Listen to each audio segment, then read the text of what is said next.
guys. Hello and welcome to a very disorganized beginning of a live craft with me class. So we have a couple things happening this morning. We are going to be doing the signature construction for the Christmas junk journals. We're going to make some ephemera. I am still in the process of printing digitals, as probably are you guys. And I'm going to go over all of the digitals I'm using because they're from different shops. The main theme kit is from Uniquely Ella, and I did link that early this morning in the Facebook group.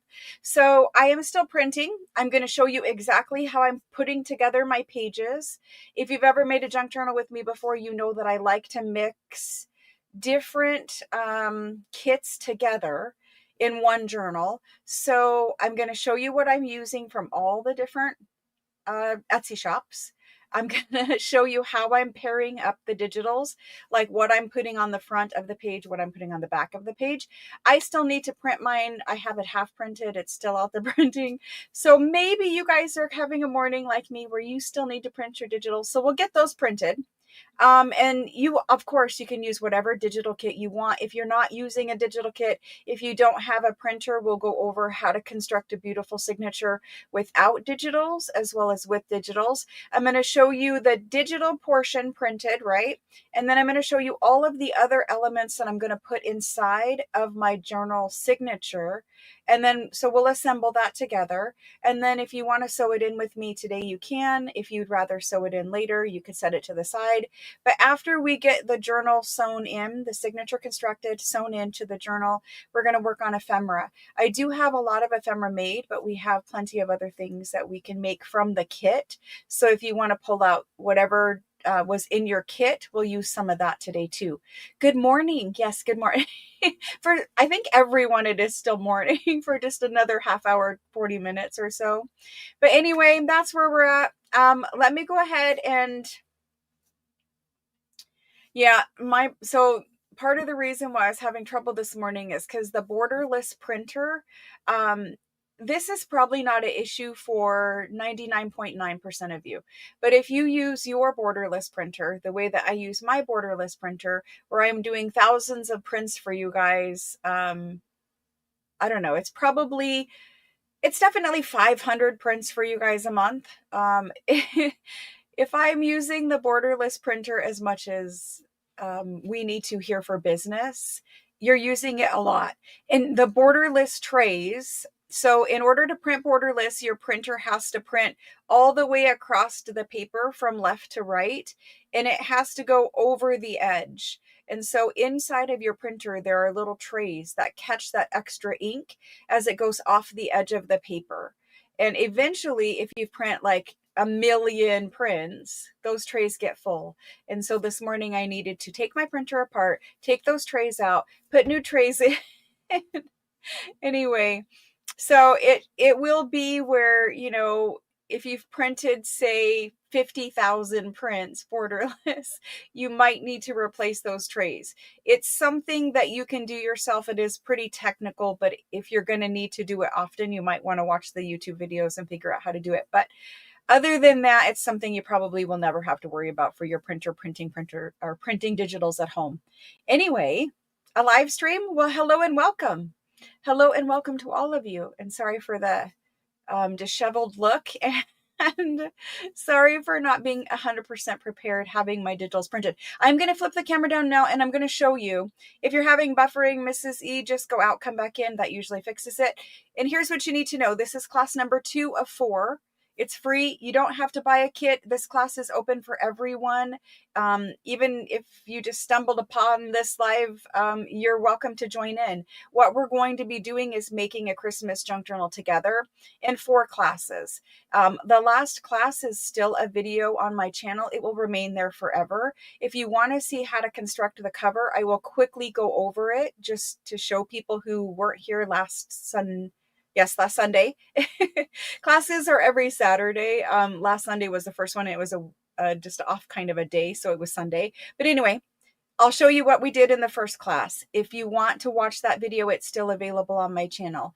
After this live ends, this will also be available on my channel. So if you have something to do today and you're not able to watch the entire thing, or maybe you just want to see what digitals I'm using and see how I make my signature, and then you want to stop the video and you want to go make your signature, you can come back to it and see what else we do as far as making ephemera later, that kind of thing too. So you can come and go as you need to. Just know that after this live ends, the video is still available on my channel, but it is under the live section. So under the live section is all of my past lives. And so you can make a junk journal from just watching these videos. If you have never made a junk journal before in your life, I make this very simple. I break it down to where anyone can make a beautiful, fully decorated, journal full of tons of ephemera, and I make it very simple. And the way I do it is I break it down into sections. The first class was basically covering journal construction and masterboard making for ephemera bases. We also decorated the masterboard bases. We made fully finished ephemera last time. Today we're going to do signature construction, sewing it in, and we'll make more ephemera.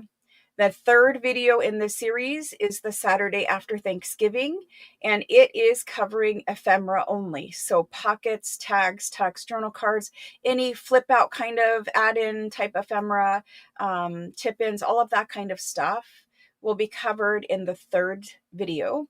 And that's where we glue in the ephemera at the end. We're pretty much ready to go. And for a lot of people, that's where we stop. We don't go to the fourth one. And I encourage you to go to the fourth step. The fourth step is embellishing. And that's where I will decorate the front of my journal cover. I don't like to decorate it beforehand. I think it's adding wear and tear that's unnecessary on your front cover. I just think you don't really know. So it's one thing to pick out something pretty and put it on the front of your journal cover. But until the journal fully comes together with all of the ephemera and you flip through it enough times as you're working in it, in my opinion, you really get a feel for who the journal is, for exactly what needs to go on that front cover to convey to the person what's inside. If you choose, this is my opinion, if you choose an image before you have the journal basically finished, you're just choosing something that you think will go with it. You're choosing something that you think is pretty. Maybe it's Christmassy, whatever. But until you have the fully finished journal, I don't think you get the full personality of the journal. So that's another reason why I like to decorate it at the end. So in the fourth video, it's final embellishing, and there is a lot of things covered in that. A lot of people don't do all the little final things, but in my opinion, that's what makes a journal a little bit different than just some pages with some pockets and things on them, right? So the fourth video is embellishing and decorating the cover and just anything else that needs to be done. And so we can have a fully finished, fully decorated, beautiful journal in 4 classes. I do them a week apart just because it's it would be too much information to give back to back to back. Plus, you all need time, just like I do, to make, whatever steps we're on. And so there's that. There's also a series on the channel called 365 Junk Journal Ideas. That's a video series. There's 180 something videos out there now. And in that, we mostly cover ephemera making. I will be coming back to that and filming those on this Sunday, and they'll start airing next week. And in that series, I'm also making Christmas junk journal ephemera, and that ephemera is also going to go into these journals. So if you want some more in-depth videos on how to make a specific pocket or flip out or one sheet wonder or tags or whatever it is that we're making, there's 180 something of those ideas out there already, and we'll make more next week.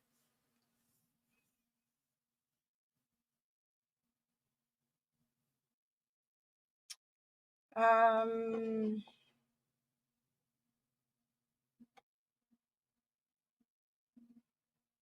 but I don't understand. Yes, color laser printers, unfortunately. So here's the thing with laser printers. Laser printers are never going to be borderless. They will never be able to make a laser printer that is borderless. The way that it The way that it prints is by heating up and melting tiny little plastic particles onto paper. They can't be borderless. So they will never be borderless, and they will never have EcoTank cartridges or anything like that because of the way the plastic powder is. There's not a way to have more capacity in printer toner cartridges. So laser printers are very expensive. I recommend them for specific purposes. If you are doing a lot of watercoloring or mixed media and you need your images to stay put and be basically waterproof, like you could coffee dye stuff printed with a laser printer. I have a laser printer. I have recommended the laser printer that I use. It is wonderful. But for everyday printing of junk journal kit pages, which is most of what we're going to be doing as junk journal makers, you want the Epson ET3850. It is linked in the description box below the video. It's the link right at the top. And that is the printer I recommend using. It prints borderless. It is an EcoTank, meaning you can print thousands of prints on one set of ink. There is also a generic ink that I recommend from Amazon where it is $17 for a full set of EcoTank ink bottles. And that ink, that one $17 set will print you thousands of prints before you have to replace those inks. And again, they're $17 for a full set of all the colors and the black. So if you want that link, I'll put that in the comments after this video ends. But the printer link is already there. As far as the printers and stuff go, again, laser printers are useful for certain things, but not your everyday printing. They're too expensive to use for everyday stuff, and they will never be borderless. So why would we want borders on our journal pages? That's something you then have to tear off, or you then have to figure out how to cut off or whatever. So 2 pages to get it's a mess. So just get the borderless ET3850 that's linked in the description box. It is the best printer. You will need to make some minor adjustments to make it perfect. It's good out of the box. It's great. But if you would like to adjust your colors just a tiny little bit to make maybe a Christmas red seem more like a Christmas red, I eventually will film that video for you. But please know, as all of the printers on the market, that is the one. That's the one. For everyday printing, for junk journal makers, you want borderless, you want EcoTank, and that is the best version. So let's go ahead and get through this. Okay, so I'm going to flip the camera down. We're going to talk about these digitals. Let me move my monitor so I can see you all. And let me turn up the lighting so you can see what we're looking at. So I'm going to show you all of the digitals that I've printed.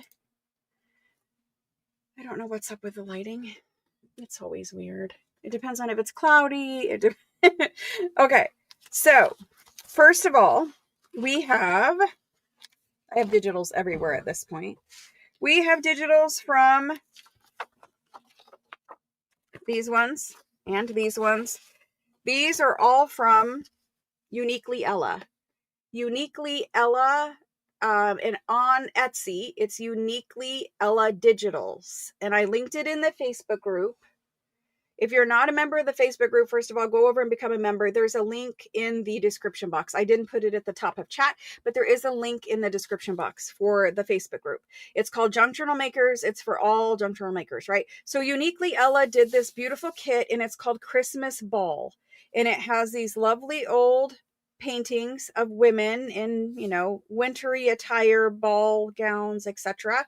And so I really liked the colors. I also like that a lot of her kits have French inspiration.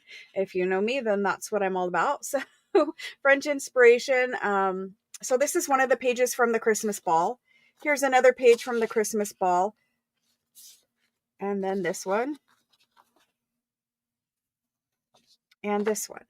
So there's more, but these are the ones I've chose to put into, and it's really not showing red here. I don't know how to get it to show red for you. That's vaguely helping, but anyway, it's a lovely red and green, very, old time, antique, Victorian, lots of pretty wallpapers and fabrics and things like that. Oh my gosh, I can't even talk. Fabric and things. So anyway, these are the 4 pages from Uniquely Ella from Christmas Ball that I've chosen to use. This one, and these are journal pages inside of my signature. that one, and this one. Okay, now on the backs of these, I will be printing something else. I don't want to go like back to back with heavy print. That wouldn't be bad, but I like to do it a little bit different. So also in the Christmas ball kit, there is this lovely page. I've just chosen not to use it. I wanted a little more variety, so I chose the 4 favorite pages. So I'm not going to use that one, although it is beautiful. We could use it for ephemera. I did not use this one.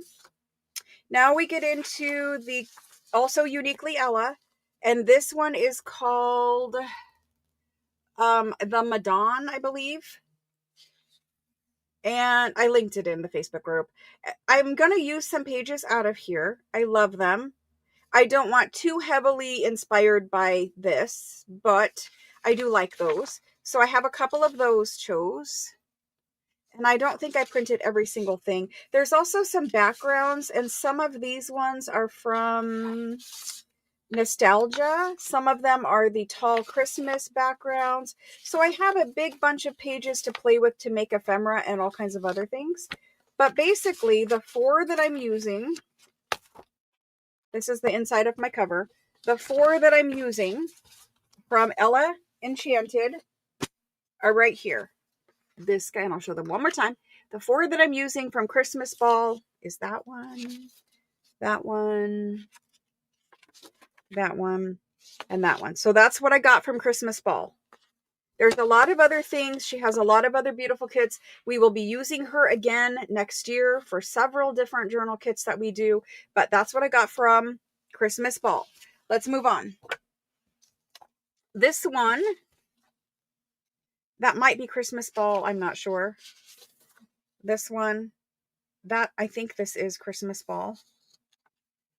Somebody's going to have to tell me. But there's those 2, and I believe they're Christmas Ball. And I like them because they don't really have a focal point. They just allow me to come in and put a lovely pocket on it. And that can be the focal point. The focal point on the pocket can be the focal point on the page. These were designed, I believe, for tall journal pages. I'm just going to use them sideways. I think I have some tall Christmas Ball journal pages mixed in here, so bear with me with that. I'm also going to be using this one, and I believe this is tall Christmas journaling pages. So they don't have the focal points. They're just called journaling pages. So I like that one. And I like this one. So again, it's supposed to be a tall journaling page, but it's fine for us to use however we want to use it. It doesn't have a focal point. It's okay for French text to be going sideways. So I've got these 3, chose from that. And I think these are the tall journaling pages from Christmas Ball. So there's those 3. The next one I have from Uniquely Ella is this one. And this one is, oh my gosh. Let me look in Etsy and see what I purchased. I knew I was going to get tongue-tied about them. So in Etsy, it says, where's my purchases? It says I purchased Christmas Ball journaling pages, which are these. Christmas Ball journaling pages are these. The La Madone is the one with Madonna and Child. Tapestry and Textiles. That's what this is. Tapestry and Textiles. And then I purchased these ones. La Madone regular journaling pages. La Madone regular journaling pages. There we go. Very hard. Hold on. There's one more. This one is called Nostalgia.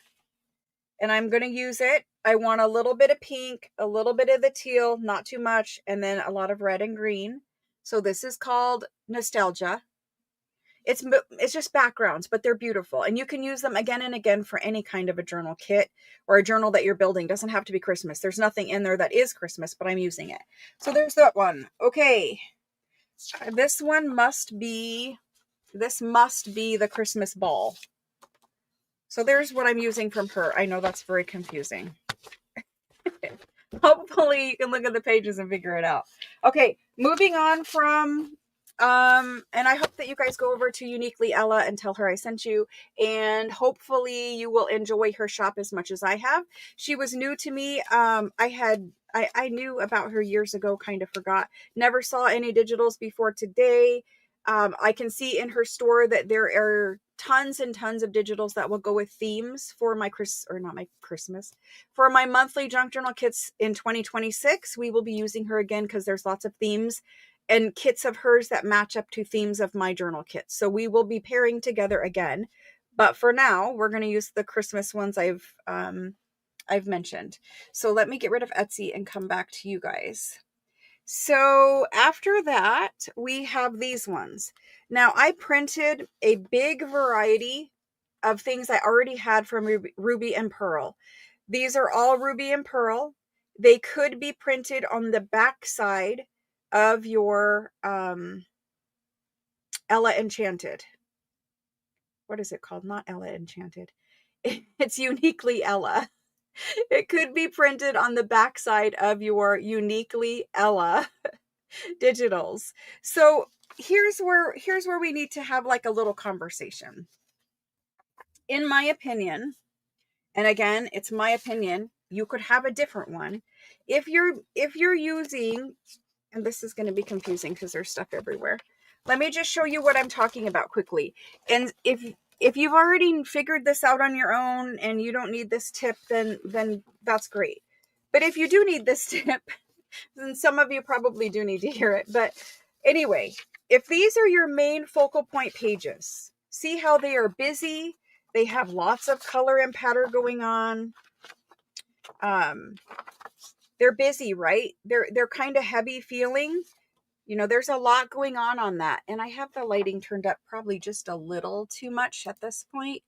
Let me bring that down. That's better. Okay.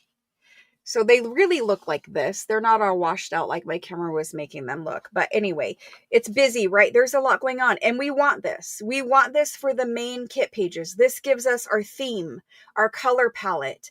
It really explains, you know, this is what this journal is about. This journal is about beautiful Victorian elegance, you know, all the traditional colors of Christmas. You've got your Christmas botanicals, you know, Christmas typography, all that kind of stuff, right?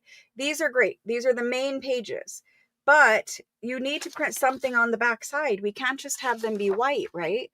So in my opinion, you don't want to print them back to back.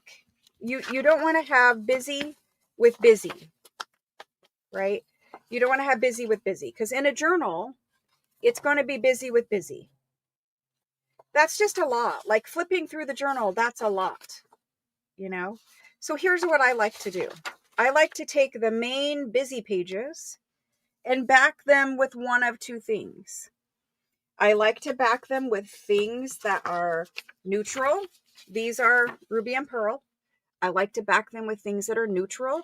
So you could journal on the back of this, right? Flipping through a journal, you could journal on the back of it. It's a place for your eye to rest, flipping through the journal, and you'll have coffee dyed paper and other things mixed in, but you know, it's a lot to have them back to back. So something like this, just a neutral page, right? That's Ruby and Pearl. This is also Ruby and Pearl, and this would look lovely printed onto the back side of any of these. You can see color wise, it's beautiful. It's French ledger. You know, that would work great, right? So again, Ruby and Pearl. Something like this from Ruby and Pearl. This is one of those books that we all like. A French document and just a little Christmassy bird branch. That's Ruby and Pearl. You could print that on the back. This one I've never actually printed before. It has a piece of French fabric and some whole ledgers and all kinds of goodies. But again, you could print that for the back side. It's a little bit lighter looking. This one, it has a lot of pattern, but it's a big piece. I think it's lighter looking, right? It's definitely lighter looking than that. You could print that on the back side. So something that has an all over pattern, but it is a little lighter in color. Stuff like this, and this is my only pet peeve with Ruby and Pearl, is her digitals are all upside down this way. The next one is right side. The next one is upside down. Printing them on the back sides of pages is horrendous. because you literally have to load your paper each time a different direction because of the way that she made her files. This one prints this way, then this one will print this way, then the other one prints this way. So it's just a pain in the butt, if you pardon my French, to print them. They are absolutely stunningly beautiful pages, and I am happy to suffer through it. However, as a digital kit maker, I would please ask you guys, please, if you're making digital kits, make all of your pages the same orientation so that when people are trying to print on the back sides, it's not, oh, this page goes this way, this page. Because if I was trying to match it up to her, right, she can't be upside down, and Ruby and Pearl's going to print like this. So you load all these pages in your printer, and you're printing on the back side, and then all of a sudden one Ruby and Pearl's upside down. And it's the way it's loaded in there. It's she saved it like this. Anyway, that's my only pet peeve, but still love her. She's awesome. But anyway, so there's a bunch of neutrals that I printed to go on the backside. So here's another one that prints upside down. So something like that, where, you know, it's got some pattern and color, but there's a lot of open space. It's not quite as busy. She has stuff like this. So this is all Ruby and Pearl. Look at this one. I'm definitely using this one. Great color, matches my theme. Perfect. She also has this one. Now, I probably wouldn't print this on the back side, but she has this one, and it's beautiful French brocade wallpaper. That's lovely. She also has this one, and it's a holly tree waltz. And of course, it would be sideways, but who cares, right? It's beautiful. So I'm just showing you Ruby and Pearl. This one, it can go either way. Perfect. This one prints upside down, which annoys me every single time. But it's beautiful. It's worth it. It's totally worth it. It's just a little pet peeve. So anyway, I'm going to use this one on the back side of one of these super, super busy ones, right? Because you can see if you're flipping through your journal pages, right? It's all in your journal.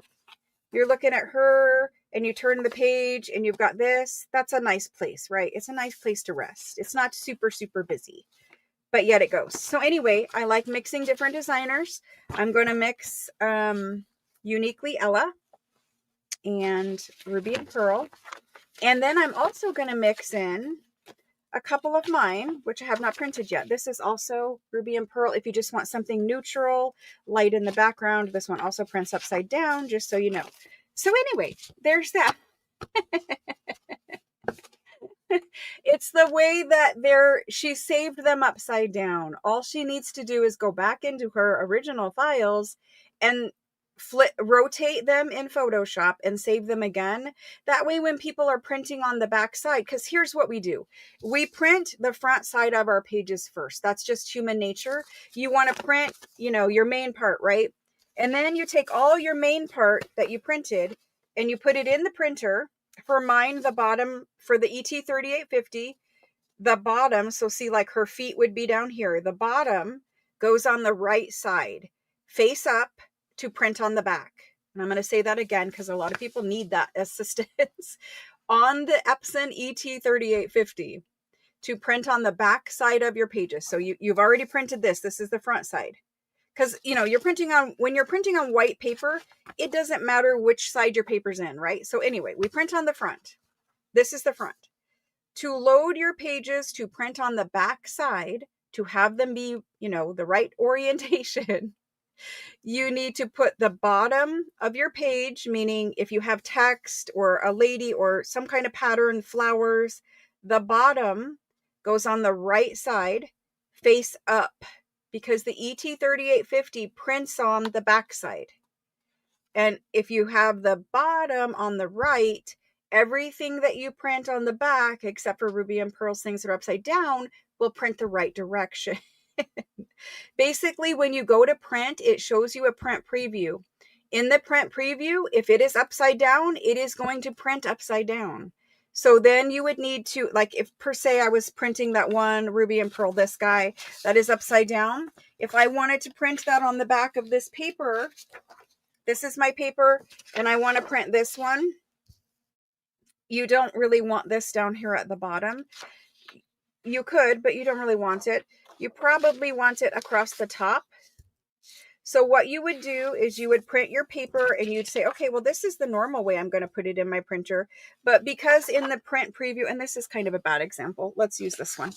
If this one was printing, but it was like this in the print preview, if it's upside down in the print preview, meaning the header of the ledger is here, all the text is upside down. In the print preview, if it's upside down, that means you need to take your page that normally has the bottom on the right, and you need to flip it around and put the bottom on the left. If the print preview is upside down, you need to print with the bottom of your paper on the left. If you're just printing normal things that look right in the print preview, the bottom goes on the right. Hopefully that helps somebody out there. Okay, let's go ahead and get through this. There is also a couple other Ruby and Pearls like that guy, but there's a lot of like beautiful backgroundy kind of appropriate prints from Ruby and Pearl. I didn't use anything from Roxy Creations this time. However, I have used them in the past. So here's what we're going to do together because it's not done yet. So let's pick out what I want on the back sides. Okay. I really like this one on the back and I think it's nice and light. I know that I want this one on the back. I really like this one. I think it's great. I don't know if we'll fit it in there, but that's good. I also like this one. However, again, I have too many to choose from. I'm going to pass on this one just because it's too pink for my kit. Going to pass on that one. It's too pink for my kit. And again, it's upside down also. This one, I love it. However, it's a lot and I don't really need this heaviness. So I'm going to pass on that one. This one I think would be great. Maybe we make a piece of ephemera out of it instead of using it as a page. I love this one and I wish that I could get it in there. I don't know if I can. For sure this one though. For sure that one. Basically, I need 8 to 10 printed digital pages. So that's what we're working on now, is setting up 8 to 10 printed digital pages.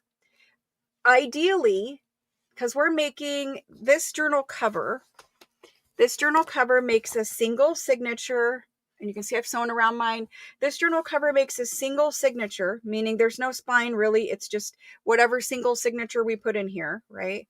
This makes a single signature. In a single signature journal, you ideally are aiming for 15 of the 8.5 by 11, you know, I use 28-pound paper. You're aiming for about 15 pages this size and this thickness. The little thin book pages, super thin onion skin, stuff like that I put in, I don't count. I only count things that are thicker, you know, beefier, bigger pages, just because that's really what bulks up a signature. The little thin ones, they don't really add any bulk, so I don't count them. But you're looking for about 15 pages in a single signature journal. And because I like to add music, paper, and a couple of other like French documents, French handwriting, French ledger, I'm looking for 8 to 10 printed digital pages. And then the rest from 8 to 10 to 15 will be my antique original pages of French ledger, invoices, all that kind of stuff. So for a single signature journal, you're aiming for 15 total pages, right? Beefier pages, large size pages. And you're aiming for, out of that 15, if you want to include a lot of original papers, 8 to 10 printed digitals. So we can talk about that again too as we build the signature, because you guys will see me put it together and what I put in there. But anyway, I definitely want this one. So we're going to set that one to the side because it is a for sure. I think we're going to skip this one. It's lovely, but I have a lot of other choices. I really do like this one, so I'm going to keep this one. So that's a for sure. Love this one. If I want a neutral one, it will probably be this one or this little dot one down here. So I'm going to set those to the side as if I want neutral, it's those two. This is lovely, but I have the other one, so we're going to set that to the side. This one I've already printed on the back of this guy. So he can go over there. It's because it printed upside down. So those are my choices. I think we're going to skip this one this time. I just don't need it. If I want neutral, we could choose that. and I really did like this green. Let's see if I can get this in here. So how about we do these 3? Let's see if we can do these 3 on the back of our Uniquely Ella. They're pretty heavy. They're still not perfectly neutral, but let's do these 3 on the back of our Uniquely Ella ones. Okay, so there's 3. I need 8 to 10 backsides. We're talking about backsides right now. Let's do 3. Let's do 4. I like this one. Let's do 5. I'm going to choose this one for 6. Maybe I will throw back in this one for 7. That's page 7. The only reason is because I don't want it too heavily red. So there's 7. I'm going to choose this one for 8. And we're down to this pile.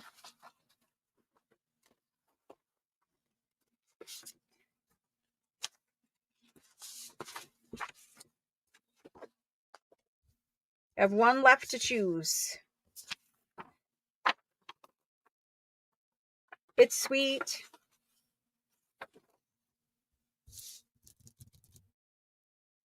It doesn't really matter. We just need to pick what we like.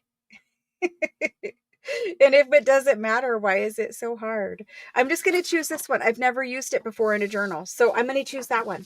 So that's the 8 back sides of my paper for now. I have a couple more to print, but this is the 8 that I chose. These are all Ruby and Pearl. They're all probably from different kits, but I already have them. And once we buy the digitals, we might as well use them if they'll fit in our theme, right? So these are the ones I've chose from Ruby and Pearl for the back sides of the 8 Uniquely Ella prints. Okay, so now that I've got those and they're all the right way, and because Ruby and Pearl does go every which way, I'm going to print all my back sides, and then I'm going to align them all so the bottoms are on the right, and I'm going to run them through, which they're not.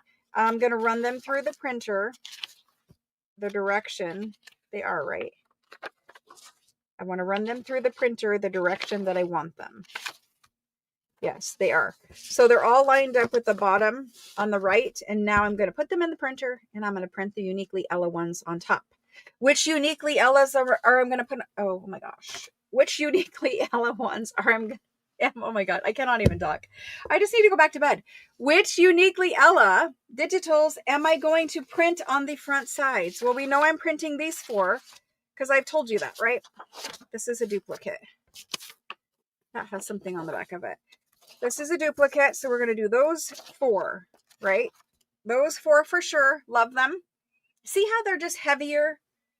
And I like that. I do. So we're going to print these 4. Love that. I need 4 more. From the Uniquely Ella pile, I need 4 more prints. I really like this one, and I really like this one. I know I'm doing this one, so that's 5. This is the 5th one for sure.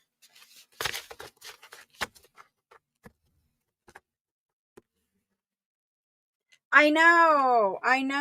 And that might be her YouTube channel. I think that's where I'm getting it from. I don't know. Maybe that's someone else, but I think that might be her YouTube channel. I don't know for sure. Okay. So the next one I want is this one.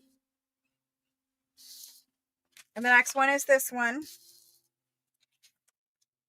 The only one I'm not sure on is this one now. And it's because it's just a little, I don't know. It's just a little, so I'm just going to quickly look, like even something like this, and this is, I think, nostalgia, but we have this other one here. Let me see. I mean, we could stop there. That could be 8. That would be fine. But you guys know I'm a perfectionist. Even something like this one where we can work in a little bit more pretty. Let's do that. Let's work in a little bit more pretty. because everything is very heavy, you know, red, green, dark, Victorian. Let's pull this one out and say no to it, although it is beautiful. And let's put this one in. And I think this is nostalgia. And it's very pretty, light pastel. I can put that pretty floral botanical page right up against it in the journal signature. It will look lovely. So those are the other 4. And I'm going to stop there. Wait, that might be too many now. We'll find out together. 4. Yes, it's 1 too many. That's all right. That's all right. That one. That one. That one. That one. And this one. I need 1 more background. And then I'll have 10 pages. Bear with me. 1 more background, so I have 10 pages in my journal. I mean, that one's pretty heavy. I told you it was not ready for today. Which one for the next one? I'm going to leave this one because I'm going to put copy dyed in there. We're going to put this green one in. We're just going to go super heavy. Okay, perfect. We're done. Here's what I'm doing. I'm going to print all of these are uniquely Ella. I'm going to print them all on the front side of my ruby and pearls. Okay. So I'm just going to pick these up. Because these are all the front side, I can't just load these in the printer and print all my ruby and pearls on the back because they'll need flipped and turned each way. So we're going to work with printing the ruby and pearl ones first and getting them all lined up and then putting them in the printer and printing our uniquely Ella over the top. And the only thing that you want to do when you load your papers into your printer is you want to think about the way that the digitals are going to print on them. I like to make sure that I don't have all my neutrals together. I don't want all my reds together because what's going to end up happening is when you load all of, because I print everything at once. I don't just pick one paper and print it. I just print all the papers at the same time. And so I'm just kind of layering in different color. I don't want all the green together. I don't want all the red together. I don't want all the neutral together.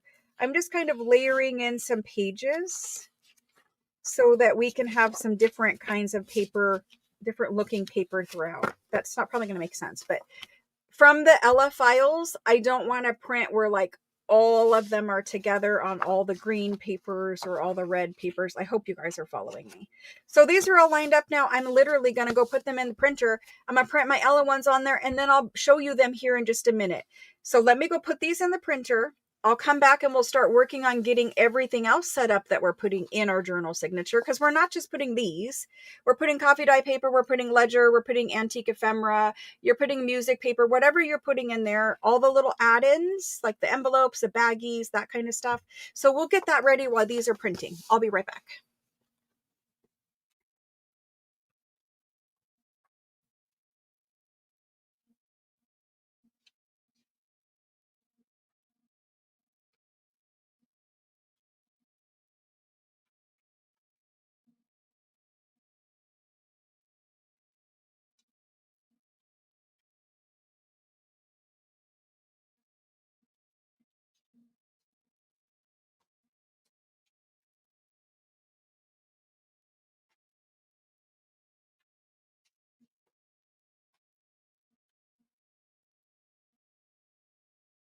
Who was already prepared for today and already had all of their digitals printed? A show of hands for everyone who had their digitals printed. Uh-oh. Did we leave this one out?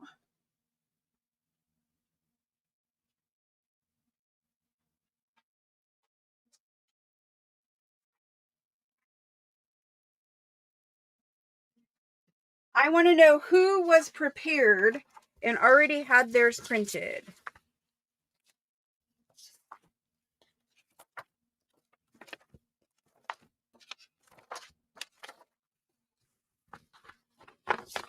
Who was ready? Who was ready?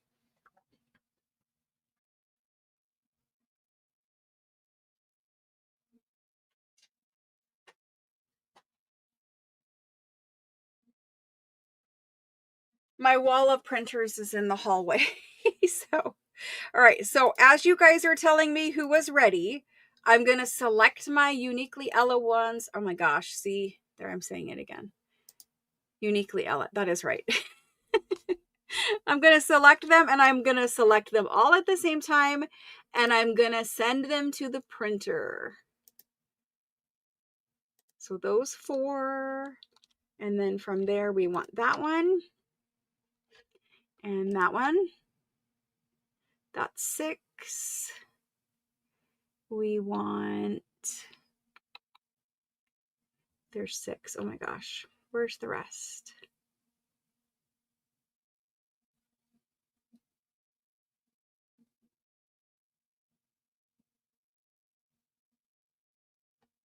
Well, let's send those 6.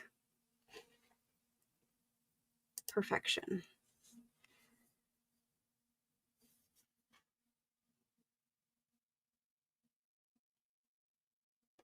So on my computer, I save all of my digital files. Let's talk about that for a minute too. On your computer, where you save your digital files matters. When you're doing your digital files, you need to make sure that you're saving them in a way that makes sense for you. And there's a lot of different ways of doing it. I like to create a folder. So in my computer, I have a section called downloads. And in that download section of my files, I create a file folder for every single digital designer that I purchase from. So Uniquely Ella has her own folder, and then all of her kits are all in that one folder. I don't just make a folder and say Christmas and put all the Christmas in there, although you could. But the thing with doing that is sometimes there's pages of a Christmas kit that you might want to use for springtime or for Easter or whatever, right? And so I like to just save them by designer. And also because I make YouTube videos and because I recommend the designers that I use, I want to make sure that if I print a page from a person that I know who it's from. And so for me, it makes sense to save them by designer, but it might make sense for you to save them all in red or all in green or all in Christmas or all in, steampunk or whatever it is that you like to separate your files out. But put them in a file on your computer that makes sense and is easy to access.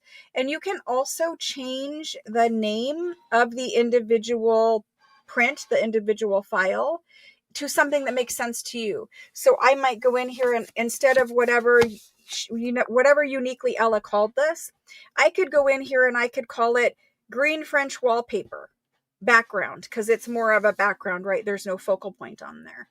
So you can change the name of the files to something that makes sense to you. So if you were looking for a French green wallpaper background, you could type it in under search and it would pull up whatever you had saved as that. So you can change the name, save them in files that make sense to you. I like by designer. If that works for you, great. If it doesn't, do you. But by designer, if you're making videos and you're wanting to tell people who you're using, by designer tells you, right? Okay, so there's that. Let's go ahead and get these last ones printed. And so I need to print this green one, which is now not here. I don't understand how that happens, but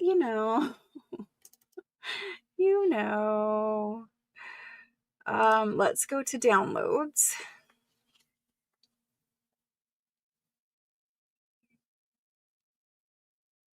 You're just gonna have to re-download. I just told you save it, but I'm telling you, it's not in my file anymore.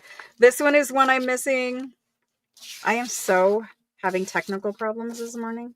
Replaced the trays. I need this one. And I need that one. Those are the 3 I'm missing. They're all from the same kit. Where did that kit go? Let's find it together. The printer's like, hey, do you want to put more ink in? No, not right now. Not in the middle of a live. And while I'm trying to print things. Okay, so if I go back to Etsy, and another tip for you guys is if you are purchasing digitals from Etsy, which most of us do, you're going to want to be signed into Etsy. If you are not signed into Etsy, then when you go to look at your downloads, if you are not signed into Etsy, you will not be able to see your purchase of downloads. You will not be able to see your purchase history, because if you're not signed in, Etsy doesn't know who you are. So it will not be in your account when you go to look for it. So please, if you're purchasing digital specifically, sign into Etsy first. Make sure you are signed in, then buy the digital. And then at that point, that digital is going to stay in your purchase history forever. If you download all of them in, 2, 3 years, 4 years, whatever passes, and you get a new computer, and maybe your computer crashed, your hard drive crashed, and you can't access anything you downloaded anymore, at least they're still in Etsy under your purchase history. So you could go in with your new computer and download them again.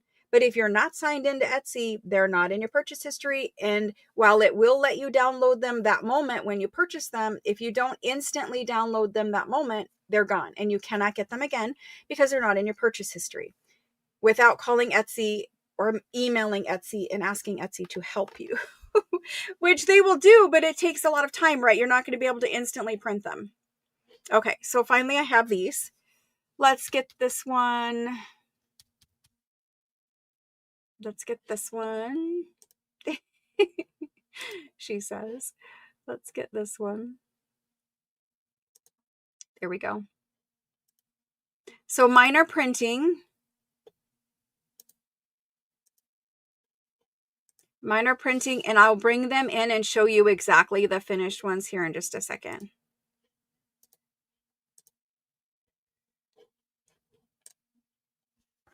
Okay. Here's the green one. We'll print that one. So there's that guy. I need this one.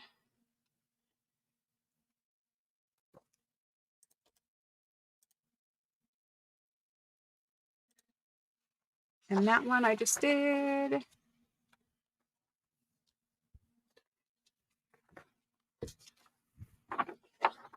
Oh, there it is. It looks so different on my little tiny picture. Let's print this one. Now, I like the lace coming from the top, so I'm going to print it like that. You could flip this one around and print it the other way. You could print it like that. And that does look cute too, but I like it coming down from the top, like lace samples coming down from the top. Okay, so that's printing. Those will be done in just a second.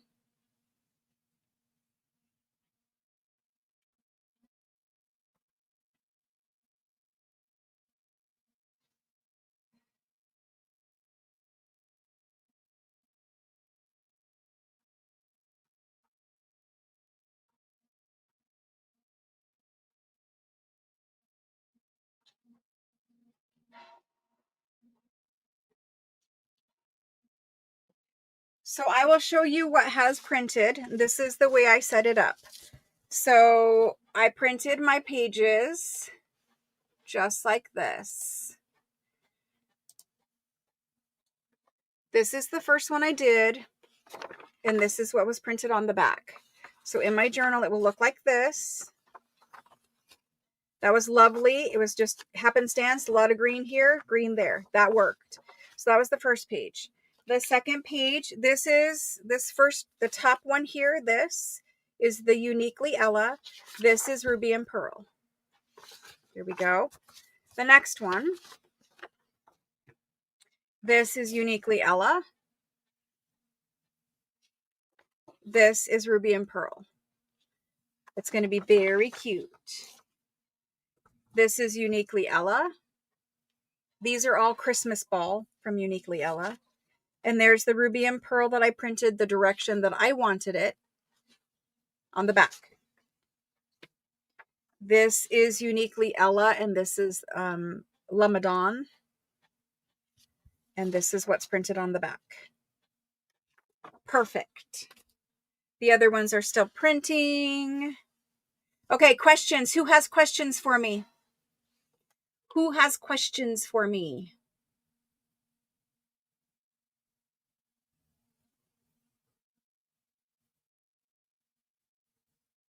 Anybody have questions out there about signatures, journal covers? Let's see what else printed.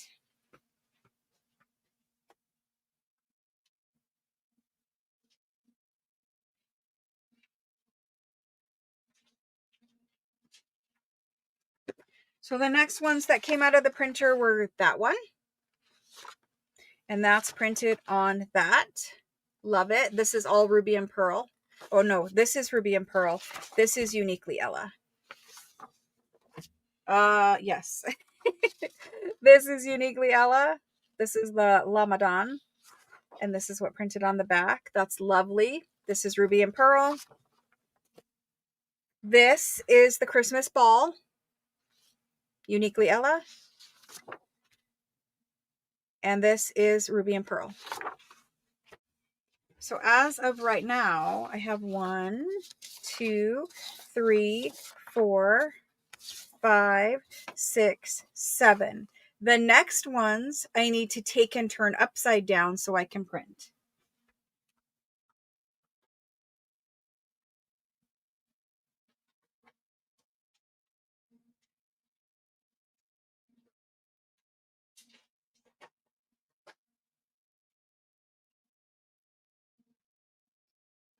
And I'm doing it because I want them to go a certain orientation.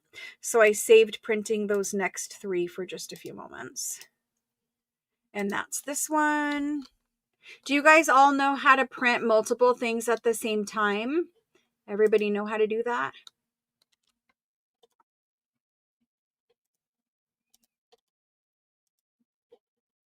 So we're going to print that one. And we're going to print this one.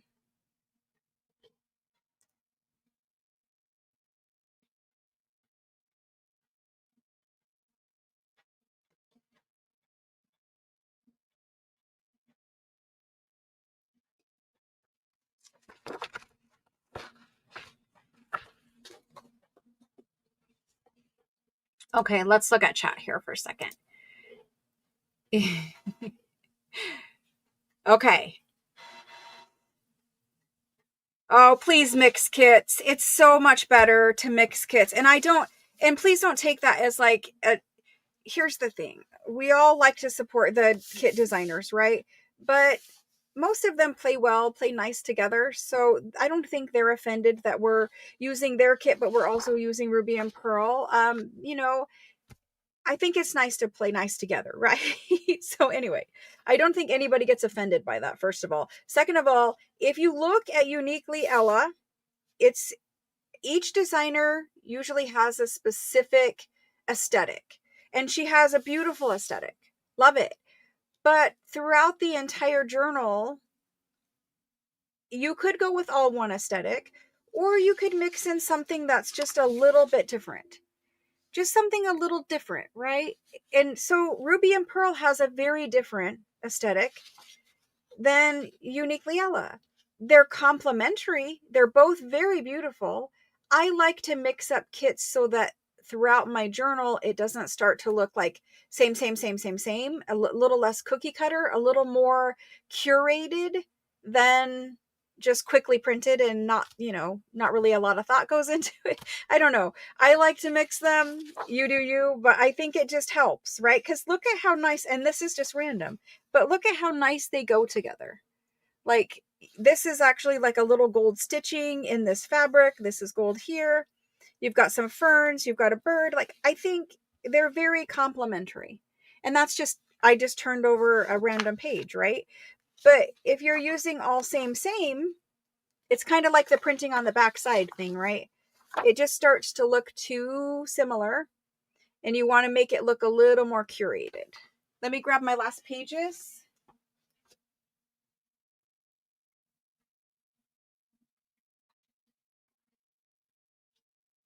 Okay, so for those of you that do not do, oh, yeah, whoopsie.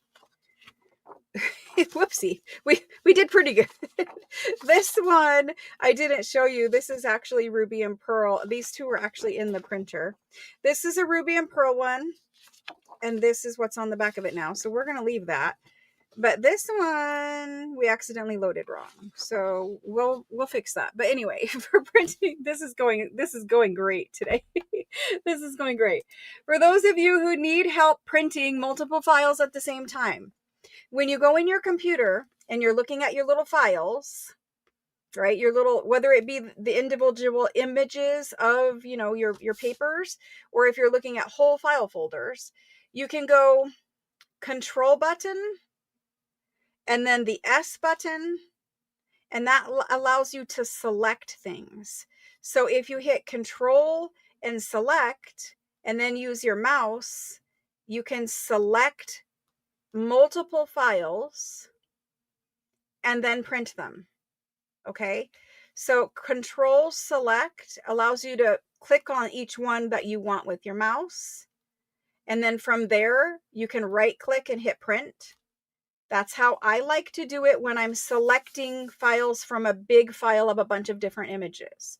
Control, select, and you have to hold those down, and then click the individual files with your mouse. Please be careful when you're doing that you don't scroll with a little scrolly thing. If your mouse has that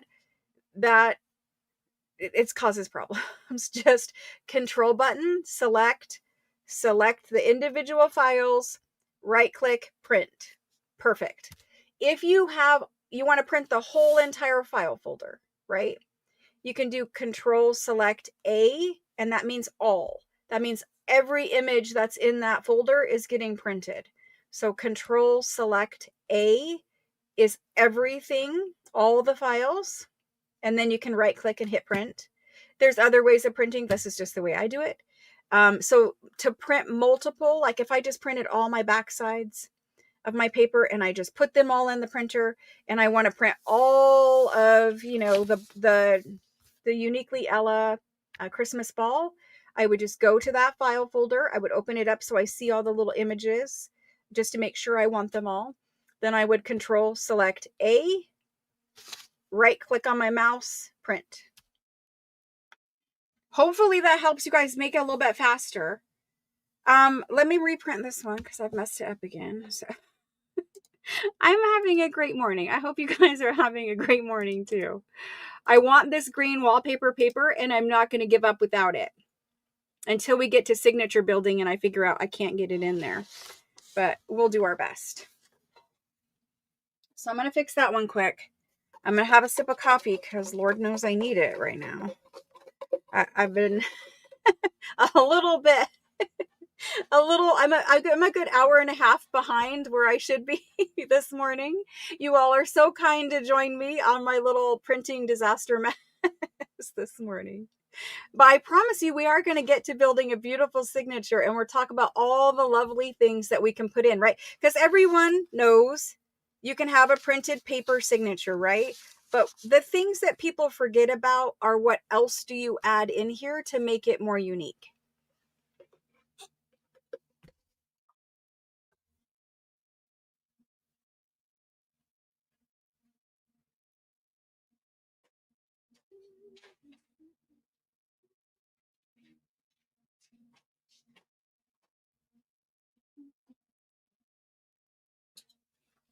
I am printing my last page finally. Thank you very much for putting up with me this morning. And there's a lot of other options that I could have chose for today. I didn't, but there is a lot of other options I could have chose as far as pages go. And so all of these other ones that I have printed, with the exception of this one, I can use this for like gluing down as a background somewhere. But all of these other ones, I will sort through here, match them up, and print my other two signatures, because you guys know I make 3 journals at a time. So I will match those up and print those ones later. But for us today, we're going to talk about what else to put in a junk journal signature. I will talk about that cover here in a second. So you have printed pages. This is one where I like to do categories. If you're not a pile kind of a person and you don't want to separate them out into categories, that's all fine. But I like to do categories. So I'm going to do printed pages as category number 1.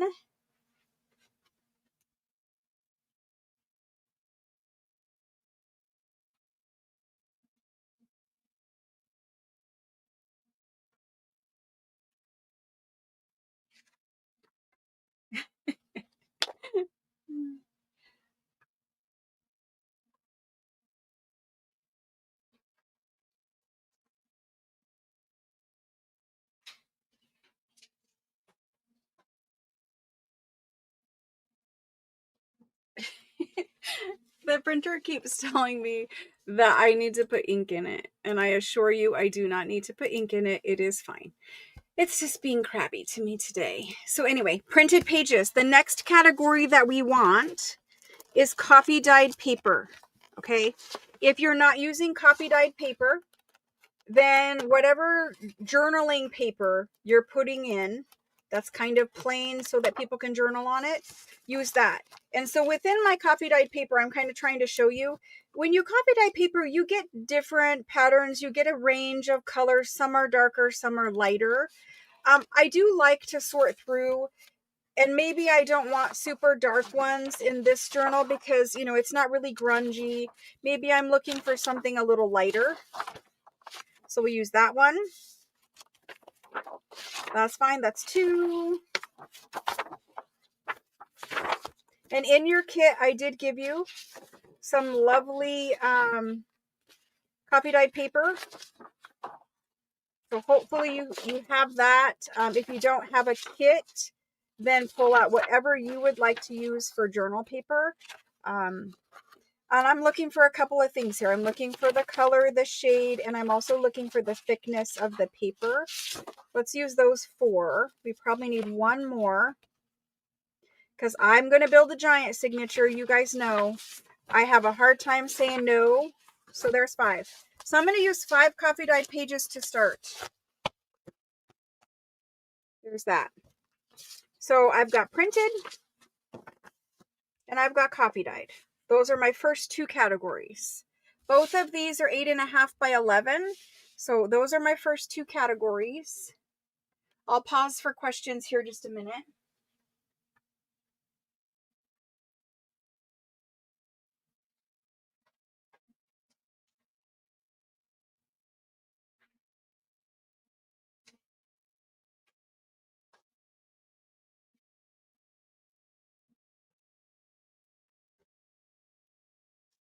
Okay, anybody else have questions? I don't want to move. I know I'm not moving too fast, but anybody else have questions? Anybody else with questions this morning? I am having to reprint pages. I won't even tell you, but it's fine. It's fine. Oh my goodness. I need that green Christmas tree music from Ruby and Pearl. Once I find that, I'll be happier. It is right there. Let's print that one. Perfect. Okay. Any questions out there? Questions? Stars shining bright. Okay, do you guys want me to know what kit was the paper with the white flower from? See, I don't. So when I save my files, I don't save what kit it is from. All I can tell you is the designer, and from there you can use their thumbnails to kind of quickly get an idea of it's going to be in this or it's not going to be in this. Plus, in all honesty, the Ruby and Pearl ones were probably bought 3, 4, 5 years ago. They were bought a long time ago. So I would not know. You could save the kit name if you want. So I didn't change my file names. I just left them as they are for Ruby and Pearl. Again, it was years ago. But you could change the file name to put the kit name and then, you know, whatever you would call it, like beige stars, neutral stars, something like that. I do recommend changing the file names, but these were purchased a long time ago and saved a long time ago, and I didn't do that. Anybody else with questions before we move on?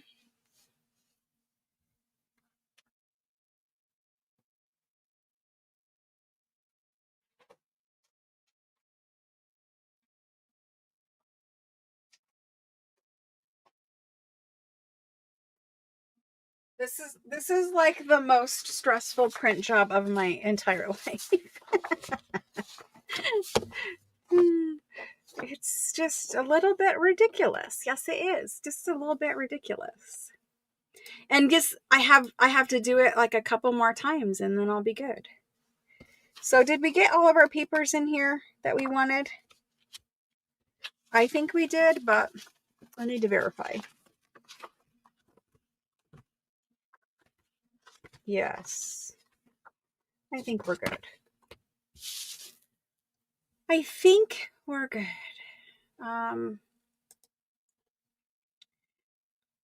For Uniquely Ella, I would really like to use some of her other kits for the journals for next year too. She has a lot of beautiful things. I'm looking at some more of them right now. Very beautiful. Okie doke. Let's print this one and see.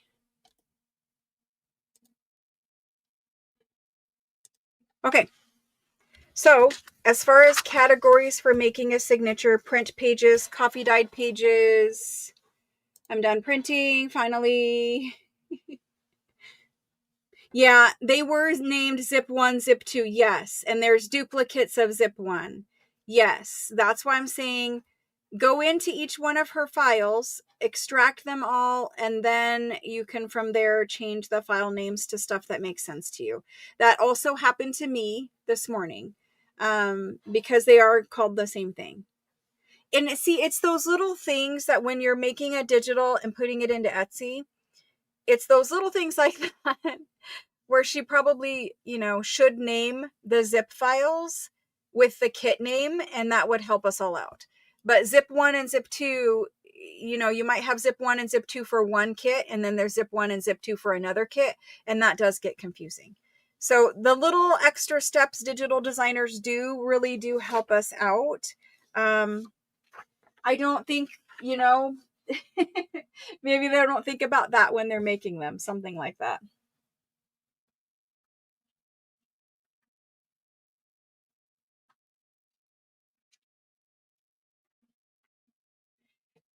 So the problem that Diana's talking about is when you download them from Etsy, they're just called Zip 1, Zip 2 for a kit, and then you bought another kit and it's also Zip 1 and Zip 2. So yes, she can rename them later when she saves them, but for the initial download from Etsy, they're called the same thing, which is confusing. So I actually printed a couple extra pages in case I need them. That's fine. We're good. No more printing. Moving on. So from there's a couple other categories of things. There's a category, so 1, 2, the third category is original ephemera. That could be, I'm going to choose some invoices from here. So I just have a pile of invoices. That could be invoices. It could be your French onion skin letters. It could be stuff like this. So the third category is original ephemera, original documents. If you're not using any original documents, then for you, it would be a printed French invoice, a printed French letter, or whatever kind of printed, letter you want. But basically things that look like original ephemera. It doesn't have a picture on it like, this kind of stuff. It doesn't have color. It's really neutral.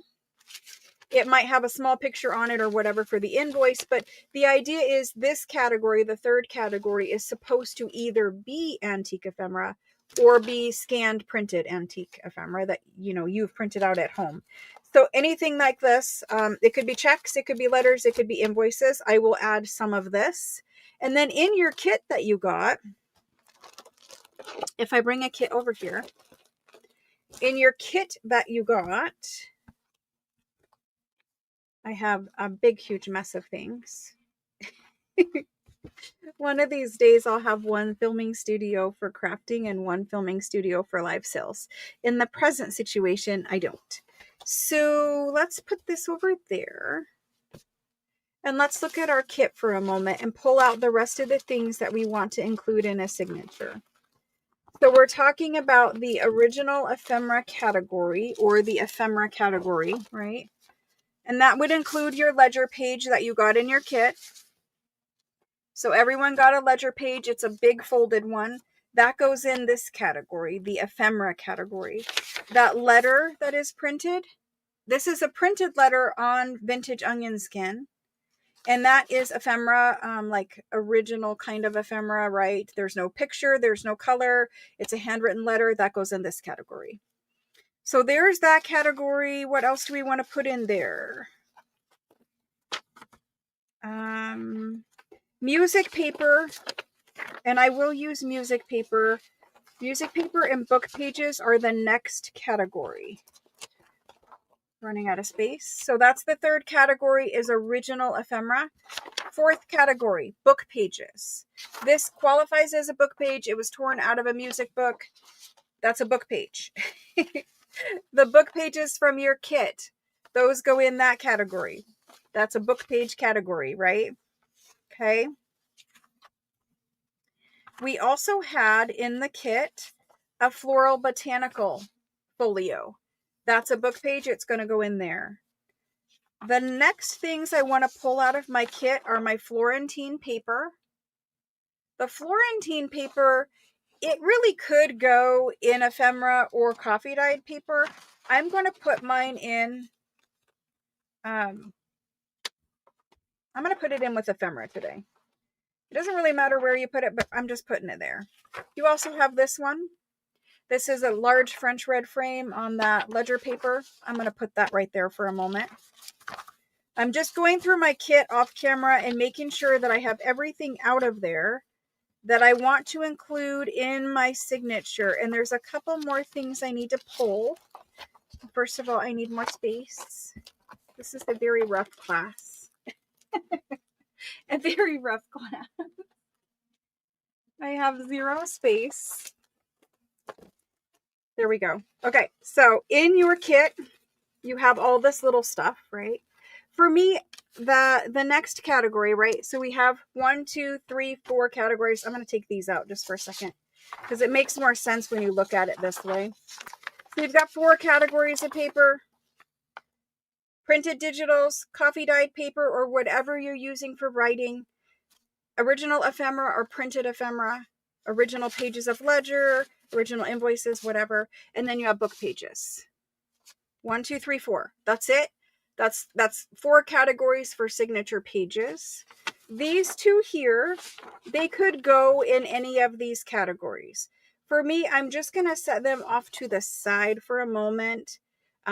They're fine. We'll put them in there, but they go over there. I'm going to talk about the add-in category next.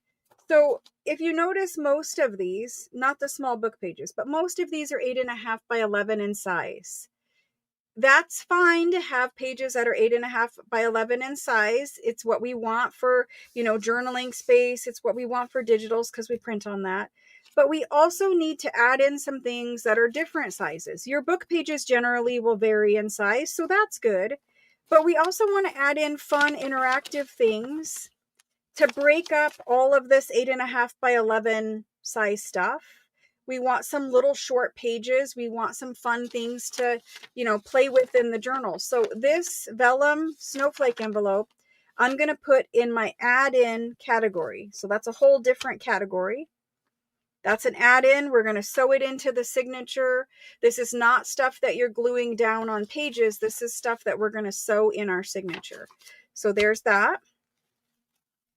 The next thing I'm going to sew into my signature from my kit is going to be these 2 paper bags, right? We can sew those in. You could if you wanted to, like if you don't want to wait for me to make this project, you could sew one of these in and put it in half and sew it into your signature. You could sew in a tiny little glassine bag. Or if you have a bigger glassine bag from a different kit that I've done, you could sew in that glassine bag. That would be cute. You could sew it in. You could sew in the little coin envelope, which isn't so little, but this guy. You could sew this guy in sideways if you want it. And you don't have to always fold them in half. You could put it just a little tiny bit here and put a bigger one here, right, for the flap around. You could sew in any of this kind of stuff. Let me get the last little bit here. I'm losing all those little tags. Okay. That's pretty good for add-ins, but we're missing the doilies. So I want the Christmas doily, and I need to find it. It's in here somewhere. Oh, here it is. Okay. So this guy, This guy gets sewn in the signature. This guy gets sewn in the signature. And either one or both of these can get sewn in the signature. I don't know if I want to do 2 or if I want to do 1. I think we're going to do 1. And he'll be a pocket on a page. So this is the way I would sew in 2. If I was going to sew them in, I would stagger them so that they're a little bit off center, right? A little bit off centered isn't the word, but stagger them. So you're going to have one more to the left than the other. And then I would fold them wherever you want them, right? Like this. So that on one side of the page, pretend this was junk journal page, you'd have them staggered so that they wouldn't be the same height. That way, whatever's sticking out would be cute. I would sew them in like that. And then on the back side, they're also going to be staggered. And then from here, once they're sewn in, you could slit off the sides here and put stuff in them. You could slit off the tops of them and tuck stuff down in them.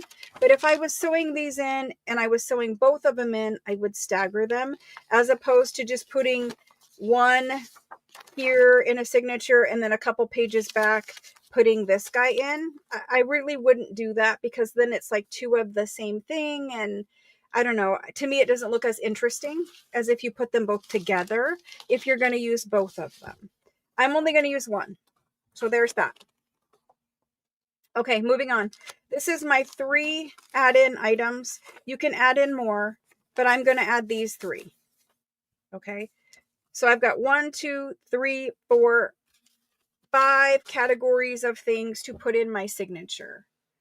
Let's go ahead and start assembling this signature.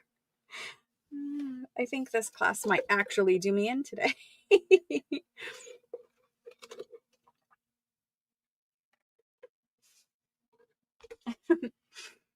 Diana says she found started using originals. Yes. It is hard to use originals in the beginning, but most of us, you know, you can scan it and that way you have it. And scanning's pretty quick. But using originals, like we're hoarding the stuff, right? We need to use it. If you want to preserve it and you're worried, oh, well, if I use it, I will never have it again, scan it and then you can always have it because you can always print it back out, okay? So in this bucket, I have a variety of things that I've pulled from my stash to use in this journal. And I want to quickly flip through this ephemera and make sure there was not ephemera that needed to be sewn in the signature. Before I make my signature, I don't want to forget things. So for instance, if you have a flip out or something like that and you don't want to attach it to the side of a page, you're going to want to add it into your signature. I think we're good. I'm just going to do it. I have 2 more to make. So if I end up not loving this one, I have 2 more tries at it. So let's just go ahead and do this. Good morning, Ricky. Okay, so let's go ahead and do it. These 3 things we're just going to put in different places throughout the journal, just random different places. First thing we want to do is we want to size our pages or fold them. So I'm just going to move that stuff off to the side. We're going to start working with our printed digitals. If you're using digitals, if you're not using digitals, think about using patterned colored paper, because basically the reason why we use these is for color, is for, you know, pattern, right? We want something that looks pretty. So maybe you're making your Christmas journal and you're only using original ephemera. That would be great. It would be lovely. But most of us, you know, we don't have a lot of color in original ephemera. And Christmas original ephemera is especially hard to find because there's collectors for that kind of stuff, right? And usually it goes for big money. So Christmas original ephemera is hard. So other than maybe music paper or something that's a little more available.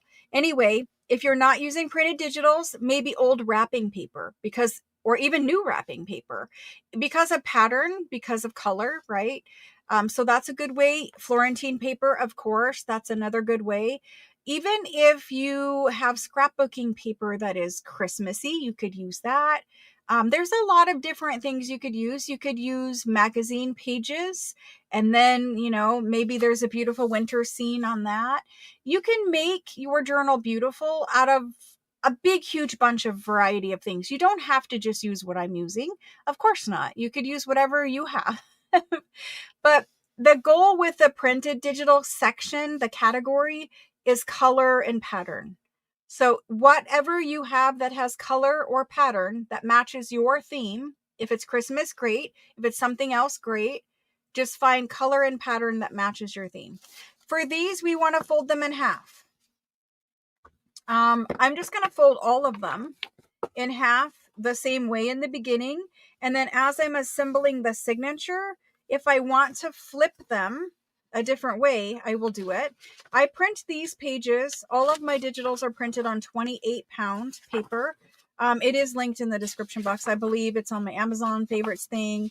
It's 28-pound paper, and it is really, really beautiful. Has a very smooth finish, which just helps all the digitals look nice. And so if you notice when I'm folding a big stack of paper, even as big as this one, I will fold as many as I think I can get to fold nice all together and give it a crease. And then I will separate them out into individual pages. And then I will just flatten down that crease. And this is a fast way of folding a stack of paper. So now I've got them all individually, but they're not quite as flat as I'd like. And then I just flatten that crease and squish it down.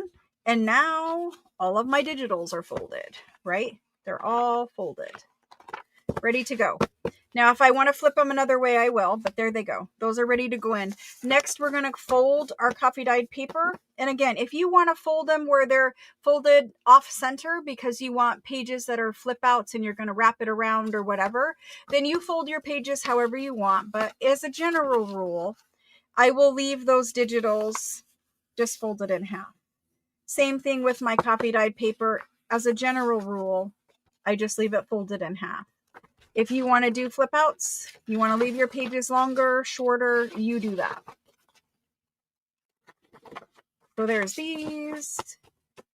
Again, they're not perfectly creased, so I just go back and crease the whole pile. And there's that category. Next, we had the category of antique ephemera. And for instance, this guy, he's too big to fit in our journal. He's wider here. So we know that when we put him in the journal, we're going to need to do some fold ins for a fold out or a flip out or in or a tuck or whatever. But for now, he's already creased mostly on the center. I'm just going to recrease him if I can. Just recrease him so that he's perfect. And then I'm just going to leave him like that for now. If you have pages that are too long on the right edge where they open, leave them for now. And then when you assemble them in your signature, you can decide which way they fold or if you would rather cut it off. Okay, but leave it for now. The next thing is the ledger page.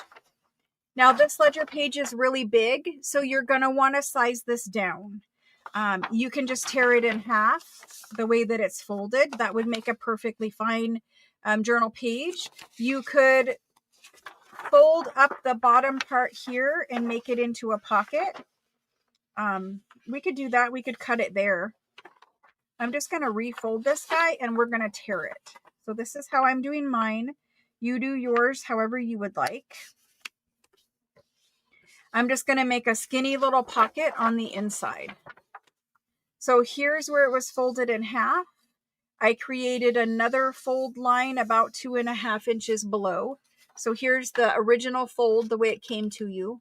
And I just did about 2.5 inches and did another crease. And now I'm going to just bend it back so I can tear this off. As opposed to cutting it, just folded it back a couple of times to weaken the fibers. And I'm just going to tear it. This I will save and use to back tags or ephemera or whatever else later. And this is the way my page is now. It's great. We're going to fold it in half. And so we have a little built-in tuck pocket there. So now it's going to open up like this. And it's going to have a little pocket right here. So that's the next page in the ephemera category. The lighting is, again, super bright. And the next thing that I want to put in here, an onion skin page, it literally adds no bulk. It's just something interesting. It's an interesting texture. I like the way that it has, the old handwriting on it. I'm just going to fold this in half and put this in.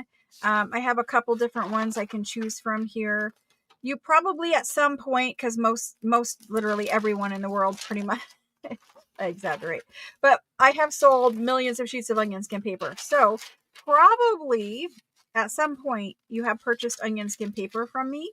If you have some laying around and you're willing to use original ephemera in your junk journal, then you could certainly put in one of these sheets. And I think it adds zero bulk, so we might as well put one in there. I'm having trouble figuring out which one to put in. And I have 3 journals to make, so let's figure out which one to put in. We're going to put this one in. Okay, so there's onion skin. I'm working through my original ephemera pile. The next thing that I want in the original ephemera is we have kind of a letter here. We kind of have a letter handwriting here, a letter handwriting here. We have ledger. The next thing I'm going to want is some kind of an invoice. And it doesn't really even matter what kind of invoice. This one is nice. It has nice handwriting. That works. So I'm just going to find a little French invoice and I'm going to fold it in half. And that's going in my signature. This is a very thin piece of paper. It's not going to add a lot of bulk. That goes in my original ephemera. I don't want to spend an hour looking, although these little short guys are also great in the signature. This guy's a little rough. I don't know if we should put him in there or not. We fold him back and put him in there. We'd have to repair the little tear. I think we just skip it for now. But any of these little short invoices would have been cute in there. Here's one that's green. It's cute. I just, maybe in one of the other ones, something like that. But we have an invoice. The next thing we need is a check. So I always put a letter, an invoice, a check, and a ledger if I can fit it in the signature.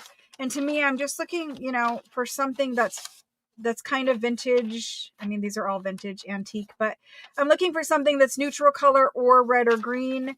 Finding a red or green check is pretty difficult. There aren't very many red or green checks. The next best thing would be to choose one that has a red or a green tax stamp. I can find one with a green one, like this one. This would also work. So let's just choose this one so we don't sit here forever choosing things. But at least it has a green stamp and a neutral color stamp on it. You can text me. It's also in the super sale. So the week after Thanksgiving, we're having the super sale. It's in there. You can purchase it during the next week-long sale. So there's my little French check. I just folded it in half. You could fold it a million different ways, but there it is. So that's okay for, that's a good start for original ephemera. I'll do it by size, but we've got some stuff there, right? So that's a fun category. The next category was book pages. Book pages. I know that I want this in there, right? We have a place for that. I'm going to use the large rag paper, and I'm just going to fold that in half. This stuff is in your kit. All of these book pages are in your kit. So I'm going to fold the large rag paper page in half. This one will normally need to be trimmed right here. I'm going to just, again, if they're too long, meaning your pages are too wide, leave them for now. Just leave them until after we get this part done. So there's that. There's that. Next, I have the folio of music paper. It looks like this. And I have the folio, that's the little tiny guy. There's that. And then for dictionary paper, I have, this keeps getting caught on my sleeve. Dictionary, which is why I don't normally wear this kind of a long sleeve thing in here. But for dictionary, I just folded it in half. That goes in there. Music paper. I don't know if I'm going to use this music paper in here. I'm going to fold it in half for now. And I will see if this is the one I'm going to use or if I'm going to use something else. But for our purposes for the moment, I folded it in there. So all of this is either a folio that's existing or, you know, we've folded one single sheet like this one. We folded one single sheet in half. So there's our book page category. That's that. The next one is the add-in category, and that's those. Basically, the doily is going to stay in half, right? It's folded in half already. It's going to stay in half. This guy here, you know, you could fold him in half or you could fold him slightly more than half. I'm going to fold mine. So here's the whole back side of the bag. I'm going to fold mine more like that, where it's about a third of the width. So I've got my bag folded like that, where this is probably 2.5 inches or so. And I just wanted a bigger pocket here to tuck something in. And then over here, I'll probably do the top cutoff and a tall tag going down in there. So there's that guy, and everything else is just getting sewn in as it is, so I don't have to worry about that. Those are my categories as they are folded. The next thing I want to do is reinforce the book pages or anything in here. So anything that is old, which is these two categories, they might need reinforced. So you want to go through there and you want to look specifically at the book pages. If they are torn, if they are too thin, you want to reinforce them. This one is fine. This one's pretty thin, and I think we will reinforce this one. So I'm going to set that to the side. This one I know we need to reinforce. This is a very old book that we took this out of. We want to reinforce that. This one, it's folded in half. It's fine. And then the next two are newer and they are fine. So before moving forward, we're going to want to reinforce these pages right here. And I also want to add in a couple more book pages. This is just me. This is the way I like to build a journal. You don't have to do it this way, but I'm going to pull a couple more book pages. So let me do that quick. And I'll bring over my gigantic messy pile of stuff. And you guys can look at it with me. My goodness. This guy is such a mess. I have a book spine. I want some of that German book in here. And if I could find another nice little like Christmas music, you know, even religious, if I wanted it, would be fine in here. But I would like some of the German book. And I need some regular book pages as well. And it's just me. I just want more. You do you. Maybe you have a rag paper book and you also want to pull some pages out of it. But this is a good size. Keep going. I gotta find the German book somewhere in here. So I'm adding in extra pages. Optional. Maybe you have some poetry book pages you want to add. Maybe you have a vintage Christmas book and you want to take some pages out of a vintage Christmas book and put them in. That would also be lovely. This guy here is a German dictionary page. I'm going to fold him in half and we'll pull him in case we want him. But I just found him, so we're going to use it. Other dictionary. More little pages. This is a nice little book page. Let's see if I can pull a folio from there. And the reason why I want these is because I like to layer a bunch of little pages in the front of the signature and in the back, in the middle. And so we're going to snip a couple of these out. Yeah, we're going to have to snip that. I don't have my little scissors in here. So I just find where the signature is sewn in, and then from there I attempt to pull out some folios. There's this one page. It is one very thick page, so that's awesome. That's all we need for that one. Here's the German. This is the one I want, and I think it is a folio. Maybe. Nope, it's just pages. We'll pull one. I'm going to set those to the side for the other journal, as well as this book, so I can remember what I used for the next ones. But I would like a big book page. So I see lots of dictionary, and I see lots of other music, and I see some handwritten documents, but I don't see what I'm looking for. Of course not. Of course not. Okay, so anyway, there's a big pile of book pages. Here's what I ended up pulling that is in addition to what we already had. I pulled one folio of this. And he probably doesn't need reinforced, but I don't think we're going to reinforce him. We still need to reinforce these two, though. And this guy I'm going to fold in half. He's my German dictionary. I really like him. The font is interesting for Christmas. So there's those ones. I'm missing a book. And as soon as I find it, I'll move on. That's not that book. It's this book. Oh, The Life of a Junk Journal Maker. This German book is the one I'm looking for.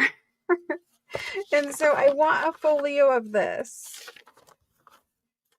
Goodness sakes. So I just find where it's sewn in. Like, for instance, those are the signature strings tucked all the way down in there. And sometimes when I've already taken the pages out, you'll just be able to pull it out with your finger. And other times you'll have to cut it. This one seems to be coming out. And there's book crumbs from the spine dropping, but that's okay. There's still a string here. So if you take them out without ripping them, you don't have to reinforce them unless, you know, they're too fragile, etc. And normally I have a specific little pair of scissors that I take pages out with, but they're not in this room. So there's that guy. I'm happy now. I'm done. So, and I have some book crumbs, but we did it.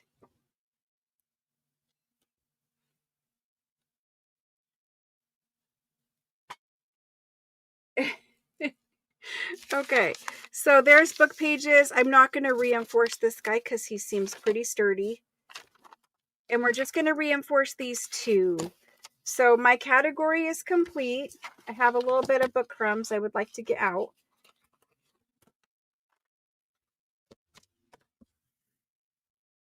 And we're going to worry about reinforcing these couple of things, and then we're moving on to constructing it. What you guys talking about over there? You guys are talking about pressing flowers? What are you talking about? So for reinforcing book pages, I use this clear medical tape. This is not for bookmaking necessarily, but it's paper medical tape. It's not the plasticky kind, it's the paper kind. If you've ever had like your blood drawn or something, this is usually the tape they tape the little cotton swab on with, the little cotton ball on with. So that's what I'm using. I've linked it before. You can get it from Amazon. It's super, super cheap. You can also find it at the dollar store. But we use this for reinforcing book pages because once you glue it down, it pretty much disappears. You could also use washi tape, but washi tape will more than likely have a pattern or color or something like that. This one, again, it just disappears, and it kind of looks like what the book binders use when they are doing repairs. So it's an alternative to actually bookbinding repair tape, but it's much less expensive and it's more readily available. So that's what we're going to use. So I'm going to take the glue stick, right? And I always use Oohoo Magic Blue. This one is Magic White today, but it's supposed to be Magic Blue. Anyway, you're going to take whatever page you're going to reinforce. So this is an old book page. You can see, you know, it's fragile. It's coming apart. You're going to measure out your piece of tape. Cut it longer than your book page. Take your glue stick and put your glue stick onto the back of your tape.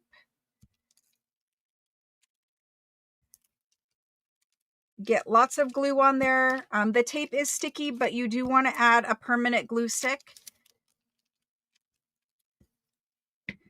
And then you're going to take it and try as hard as you can to evenly put it on your paper so that your tape is halfway. So it's spaced evenly. You've got the crack of the page in the middle of your tape. Press that side on, making sure there's no ripples or anything like that. Pick it up, and you're going to wrap these ends around to this side if you want to, or you can cut them off. Sometimes I cut them, sometimes I wrap them. It's up to you. But we're going to wrap them just like that. And then I'm going to do another one on this side. You don't need to do two.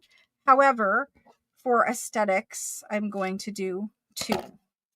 One is more than plenty for strength, but because I wrapped them and I want it to look cute, I'm going to do a whole nother piece down here. So we're just going to glue this guy on. And I'm going to match it up with what I've already got there. And that's how that looks. And so once this is dry, because remember it's got white glue in it right now. Once this is dry, it really does disappear and blend in to your paper color. And it folds, you can sew through it. It's perfect, right? So set that aside to dry for just a few minutes. And let's work on this little page. Because again, this is a thin paper, very old book. It's an expensive book. We want to reinforce it so that this page doesn't come out. And this one I'm just going to do one side of. Don't need to do two.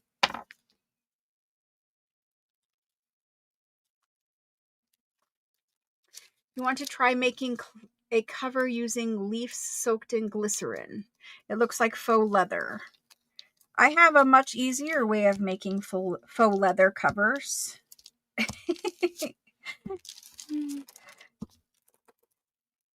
A much easier way of making faux leather covers. It is actually a kit for next year. And it is a faux leather cover kit that we make using file folders. And it really does look like faux leather. There's that one.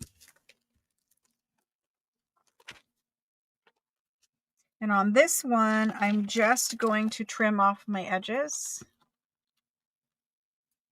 And you can fold these pages so that the tape is on the inside, or you can fold it so it's on the outside. It doesn't matter. You need to get rid of this little piece of tape. Okay.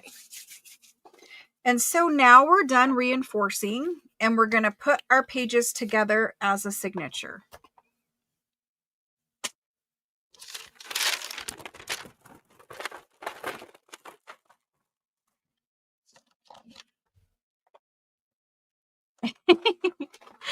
You got to wait for the class.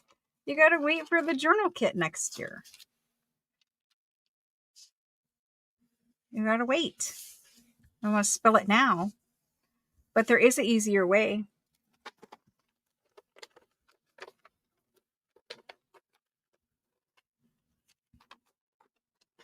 And so just match up your corners, right? Match up your edge and refold your thing with your tape on it. And see, as it dries, it's disappearing into the paper. Like, see how after it's dried, it really does kind of just blend into that paper. And this is where it's sewn into the signature. So the signature is bulky and it covers up most of it. So if you don't want it to be an obvious strengthening thing, like washi tape would be really obvious, right? It'd have color and pattern. But if you'd like it to just be a strong book page without it being obvious, you can see as it's drying in here, it's blending in. That little paper tape, paper medical tape, is perfect for that. Let's assemble this guy. We're done playing with him. Let's assemble him. So this is where we sit with our categories. Add-ins, book pages, antique ephemera, original ephemera. We've got coffee dyed paper and digitals. 1, 2, 3, 4, 5 categories. That makes the perfect junk journal signature. You can add in more, you can take some out, but this 5 categories gives you variety in page size, a variety in texture, variety in purpose, right? Some's writing, some's just beautiful, some, it just gives you that instant age because you have used older things. This makes a beautiful, beautiful signature. Let's start.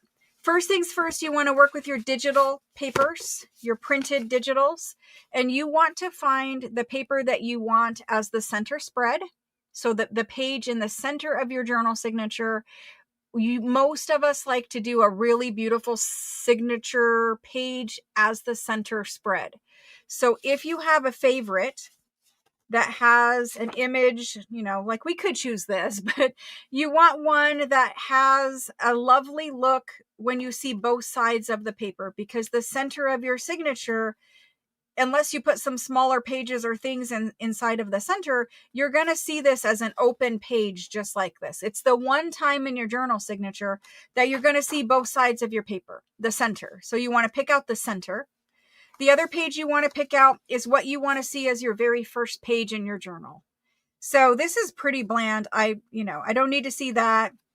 This is pretty bland. I don't need to see that. Like, it's fine, but it's pretty bland. This is really pretty, but again, this page needs a pocket. It's not really a first page. We need to look inside of them to see what's inside of them, to see if we want it in the center. This is a really pretty first page. It instantly tells us this is about Christmas. This is a very old antique style Christmas journal. That would be a good option for a first page.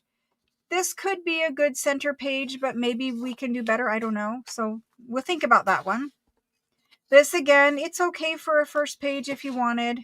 That would make a beautiful center. I think we can do better. We'll see. Again, this would be a good first page. Usually the first page in your signature does not have a pocket on it. So you want a digital page that really, it's got a lot of color, a lot of pattern, a lot of beauty to it. Because normally we're not putting a pocket right on the first page. Normally, if we do put a pocket, it's in the cover over here, right? You also might pull your journal cover over and you might see what looks good. So this is the inside cover. You want to make sure that it looks good together. And that's a great option. It really does look beautiful together. Keep in mind, I always put small book pages and stuff in there, but that would be a good option. So that's a possibility. Then we have this one. Again, this is too plain for me as a first page. That's too plain for a center. That was too plain for a center. Too plain for a first page. This is just my opinion. This could be a beautiful center depending on what else you glued or pinned in there. So that could be center. This is okay for a first. It's a little on the lighter side, but it's okay for a first. That's okay. That's okay. Like, you could do that as a first page. It's about Christmas. You can see that. This is okay for a center. So we've looked at them this way. The other thing to consider is looking at them this way for the center. I don't think it's going to make a difference for me. Like, we could do this one as a center spread where you're going to see, both pages together. It's going to be beautiful in the center. We could do that. You'd have your signature strings coming out here with your beads or charms or whatever you're adding. This one could be a good center. So I'm going to set that to the side. I'm just going to quickly look at the rest of them. That's also a really pretty center, though. Maybe I do this one as my center. I'm going to pull this one from my center. I like it. I'm just going to quickly, ooh, that's also a really pretty center though. And I think this one is going to be my first journal page. I really did like it. And so, you could look at the rest of them for center. That's okay too.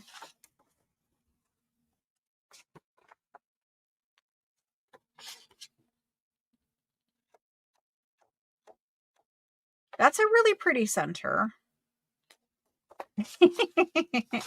There's a lot of good choices here. A lot of good choices. This is just page for me. So the rest of these are just pages. So we're good. I'm going to go ahead and pull my center page spread. and my first page. This one I'm keeping for my first page, and I'm going to keep it out to the side. And then we need to choose a center. Do you guys like this one for the center? Do you like this one for the center? Or do you like this one for the center? I know what one I'm choosing already, but you guys can vote. So if I start with my first page here and I end with my center spread here, I have a lot of continuity. So I'm going to do that. You guys do whatever you want to do. So I need to fold this one back the other way because it's now going to open like this as my center spread. So that's what I'm doing in the center. This is what I'm doing for first page. You take your first page, whatever you chose for your first page, and that's where we start building a signature. Open it up and decide what you want next. So you're going to see this in the front, and I worry about the whole little page section here in a minute. But you want to open it up and you want to decide what you want. Do you want book page? Do you want original ephemera? Do you want coffee dyed paper? What do you want to see next to this? What do you want to see next to that? And so, you know, I typically do a coffee dyed paper. This is how I do it. You don't have to. I typically do a coffee dyed paper, a book page, or an original ephemera piece in every middle of a printed digital because I never do printed digital next to printed digital. I don't like to do that, but you do you. And normally I get this doily in the very first, after the very first page. Normally that's the way I like to do it. And the reason is because that very beginning of the journal is the most protected place, in my opinion, to put that doily. So I'm going to put it right there. That's how I'm going to do it. Then I'm going to move one page over to the middle of my coffee dyed paper. And now we need to put a digital in here, but you might want something in between the coffee dye and the digital. And so if we went with one of these, the next one, we would do something that's different. We would do maybe a ruby and pearl something, right? So something like that. It shows that, hey, we're still doing Christmas. It looks good next to the coffee dye. We're going to leave it like that for now. And we're going to move on to here.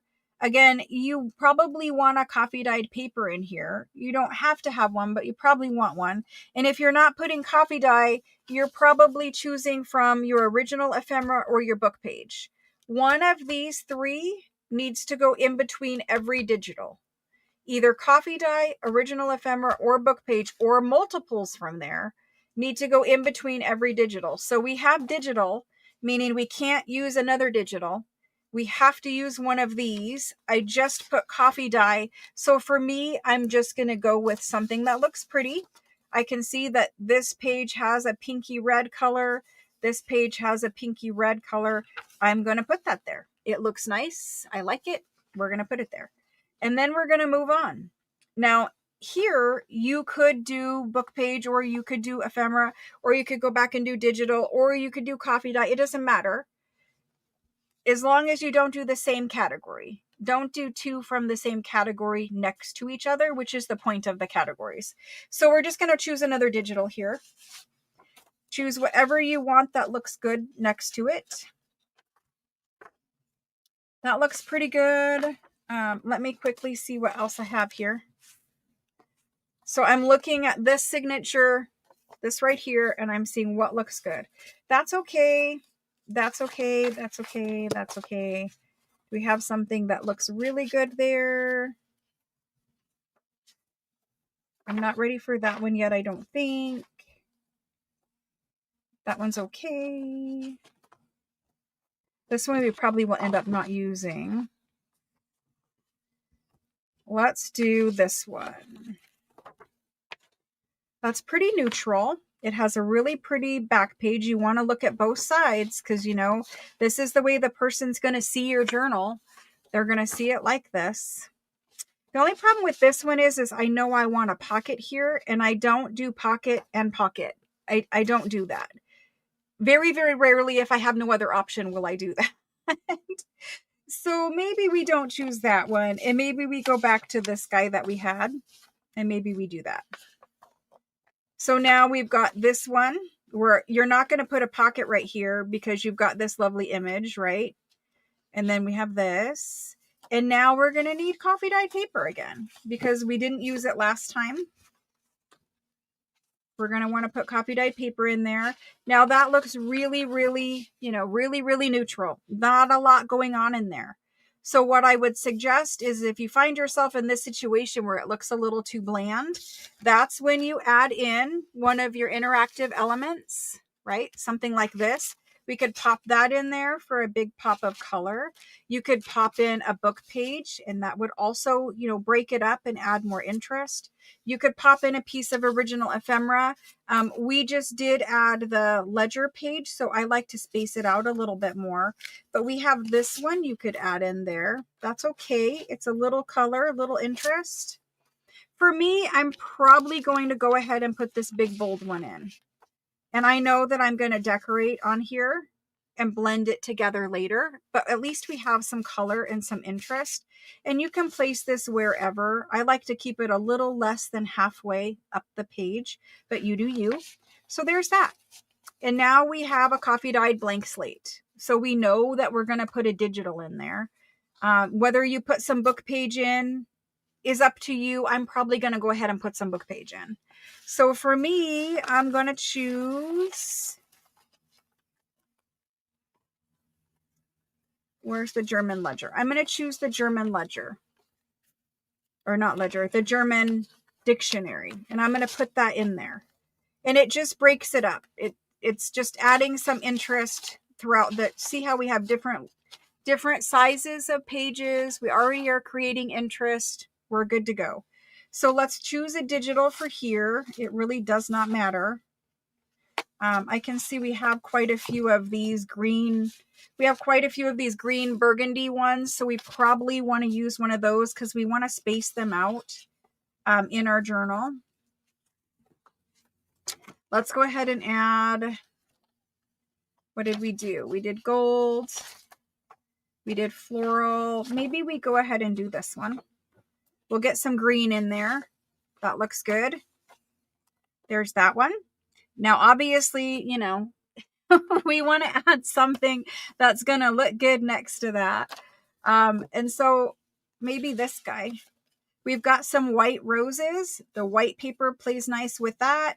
It's not too much on the eye, right? So maybe we do this here. I like it. We're going to do it.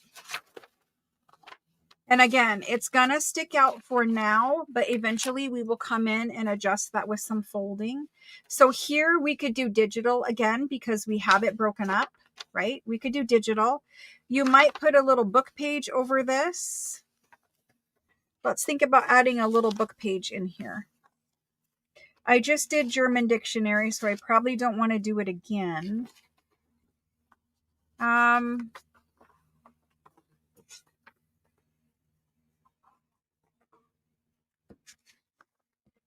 Let's add this guy.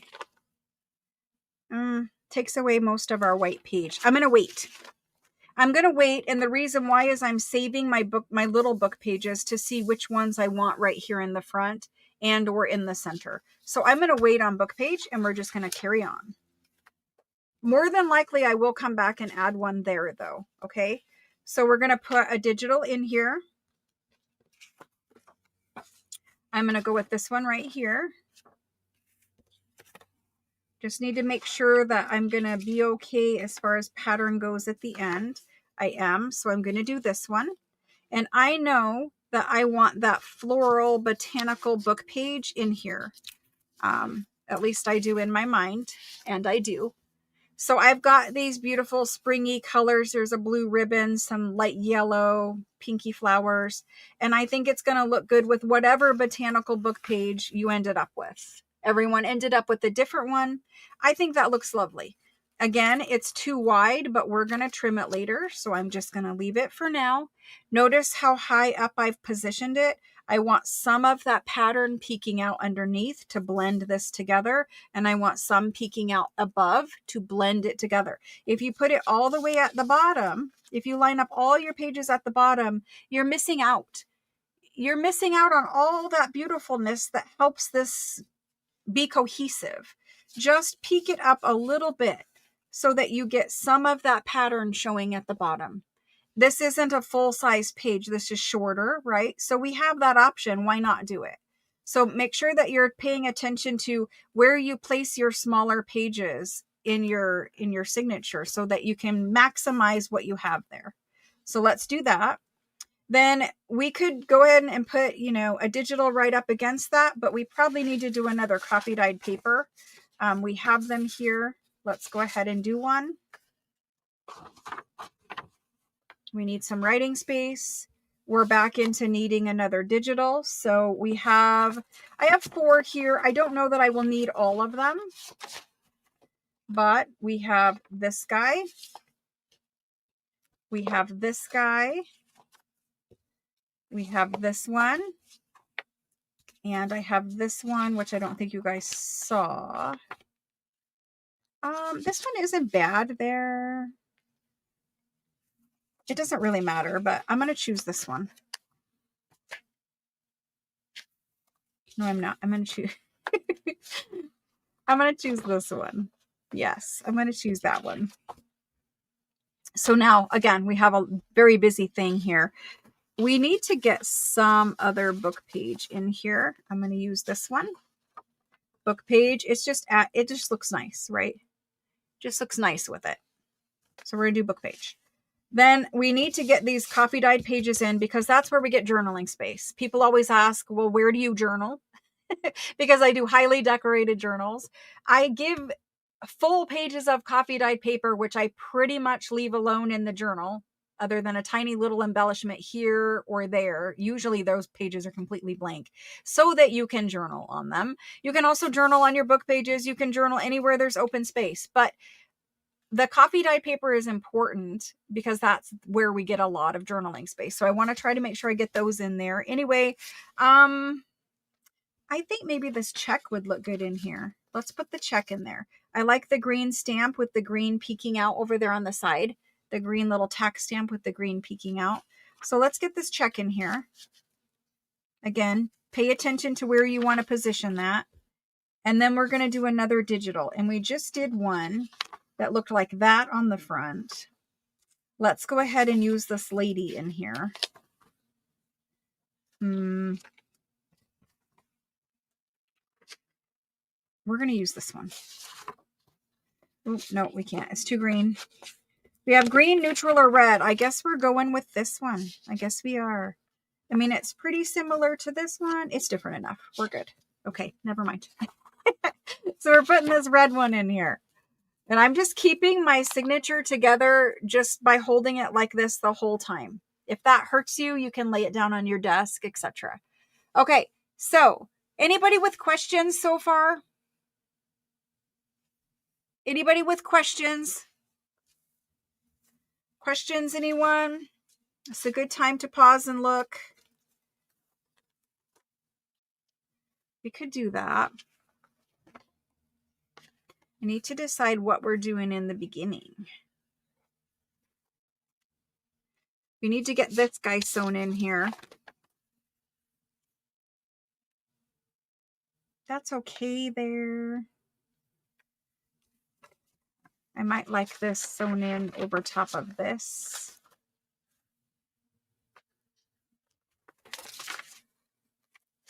Let's put it in. Let's put coffee dyed paper.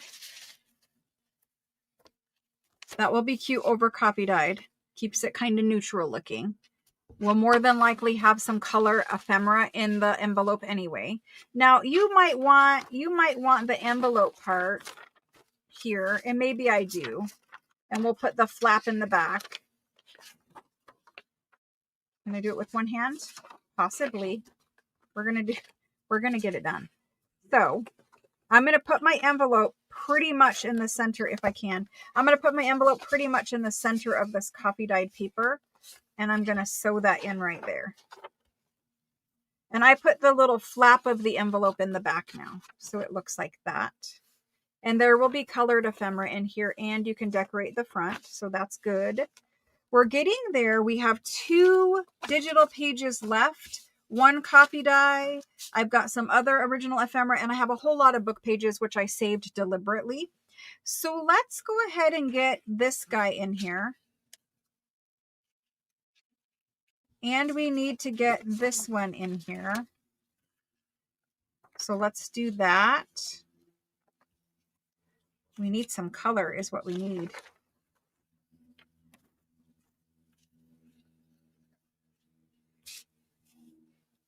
Some color. Let's do I want that for the front? I might want it for the front. I have to save it. Oh, you know what we forgot? Yes, we did, because I put them to the side. Here's my color. Here's my color. I have Florentine paper. And I have this guy. So there's my color. I know I usually give more pattern and color. So we could do Florentine or we could do frame. We just did red right there. So let's do the Florentine. That makes me happy. The only thing with the Florentine is I'm going to fold up a little pocket. And the reason why I like to do it, even on the upside down fleur-de-lis, is because it gives pattern and color to the inside as well. So I folded up a little pocket there. I'm going to trim this edge really quickly. There we go. And so I'm going to do this guy right here. And now I've got some built-in little pockets. Love it. Love it, love it. Okay, moving on. Our signature is getting quite big. I usually overstuff mine. But it's more places to add ephemera and more places to journal. So now we have either this page if we're going to use it, or we have our center spread. It looks good, but we do have our center spread. And I really like our center spread there. So I think we're going to do the center spread. I have 1 page left there, and I need to go back and find a home for some more of this. Okay. And the reason why I stopped is because I want to work right here. This is the beginning of my journal. This is where it's going to go in my cover.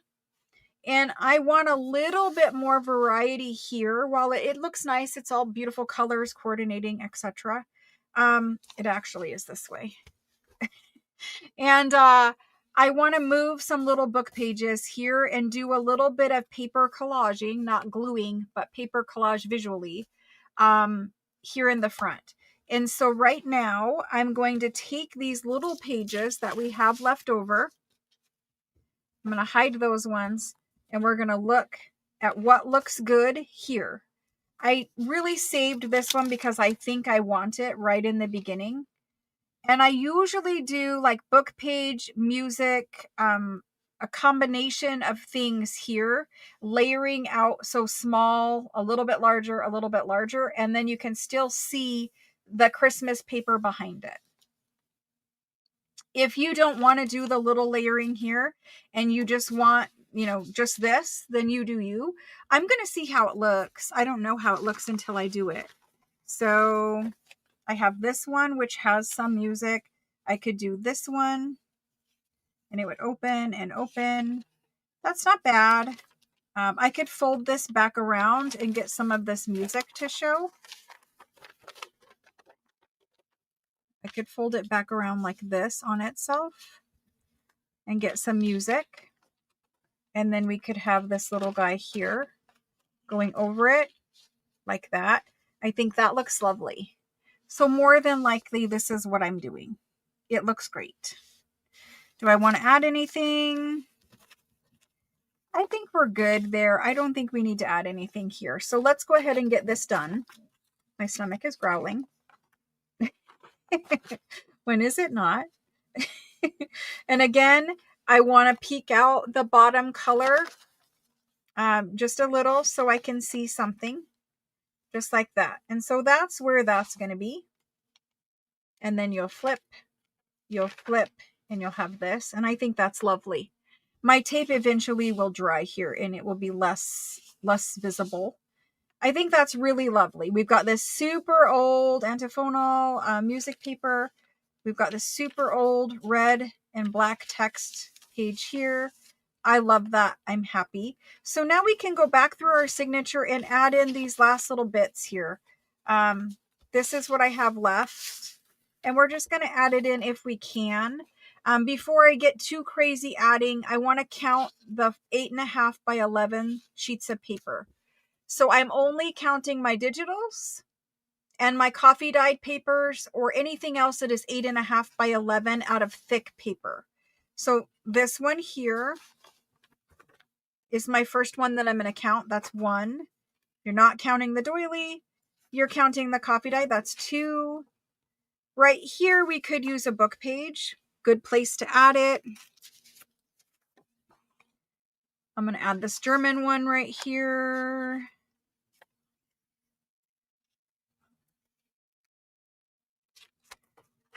I'm going to add this guy. The little one from your kit. The German or the French dictionary. And this one, we don't get a lot showing down here. So honestly, I'm just going to move him down a little bit. He just needed a little something. We have it. It doesn't count. So anyway, this page is number 3.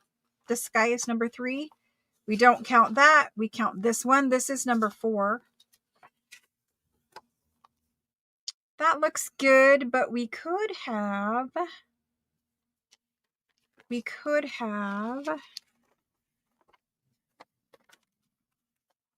this music paper right here. I'm going to layer that in there. And here's how I'm going to do it. So firstly, I'm going to size the side of it. And I'm just rolling it so I can fold it. Because I've got it folded in half right now. So I'm going to fold it over on the edge. And I'm going to tear it. And I want it to tear not perfectly straight. Okay. So there's that. And now you can see, you could leave it. It's pretty long.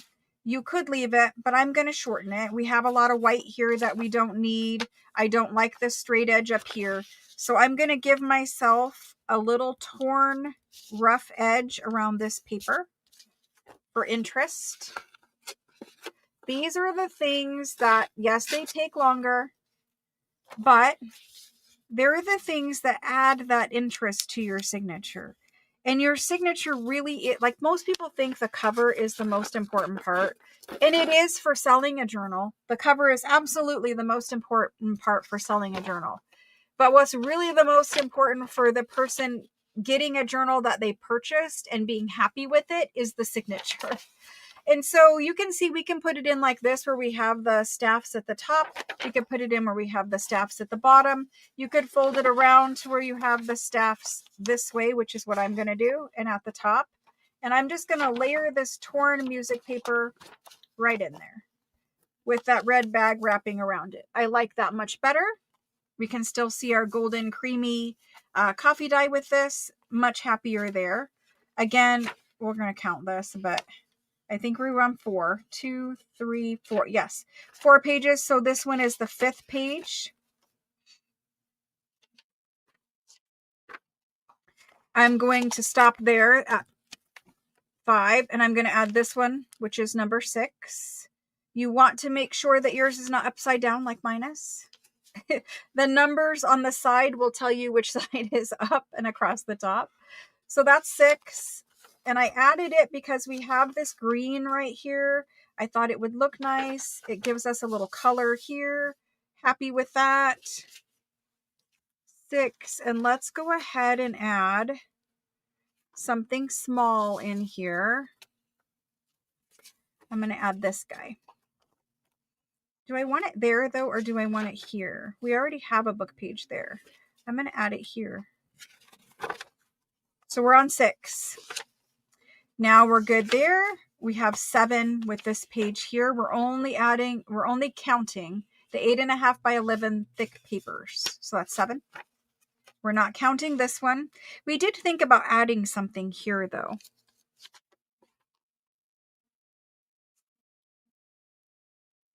It's that one or it's this one. We're going to add this one. And we're going to let it peek out. So that's 7. This one is 8. And this is pretty plain on the back side of here. That's 8. Let's go ahead and add this one in. You can see I add a lot of little pages. They don't add a lot of bulk and they're fun. So let's get that one flipped in there. The German font is just instant age and it looks beautiful. This looks much better now, right? So 8, this is 9. 8 or 9. Here you could add something, but I really want to see this together, so I'm not. Here's number 10 right here. You could add your onion skin here, your onion skin letter.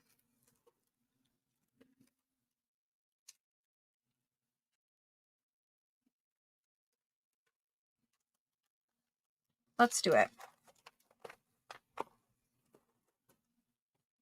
Why not? She says.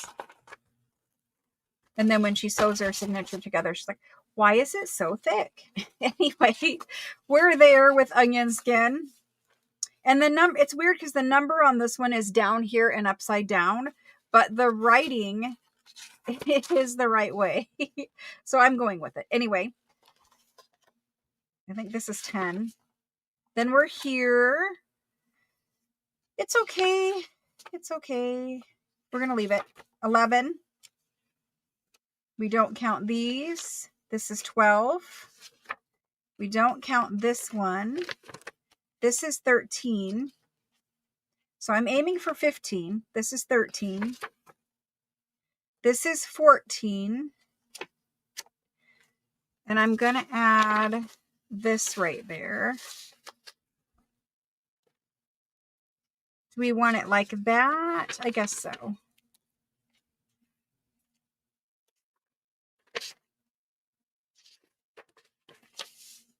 That's 14. This one here is 14. Then we have this. We don't count that one. And this is 15. So I do have 15 8.5 by 11s in this chunky signature. My chunky signature is chunky because I add a lot of other little add-ins. But you only count the 8.5 by 11 thick pieces of paper. Okay? And I counted 15. I could be slightly off, but I'm good with it. So let's do it. It looks good. I do have these two. I knew I was going to have an extra printed digital. I did it in case we needed it. And I really would like to get this copy die one in here, which would make me 16 pages. And it adds writing space. So if we can, we will. I don't know if there's a place to do so, but I mean, we could do it right there. Where's the last copy die? Right there. We could add it here. It's okay. I want to give people as much writing space as possible. If we add it right here, this is what it looks like.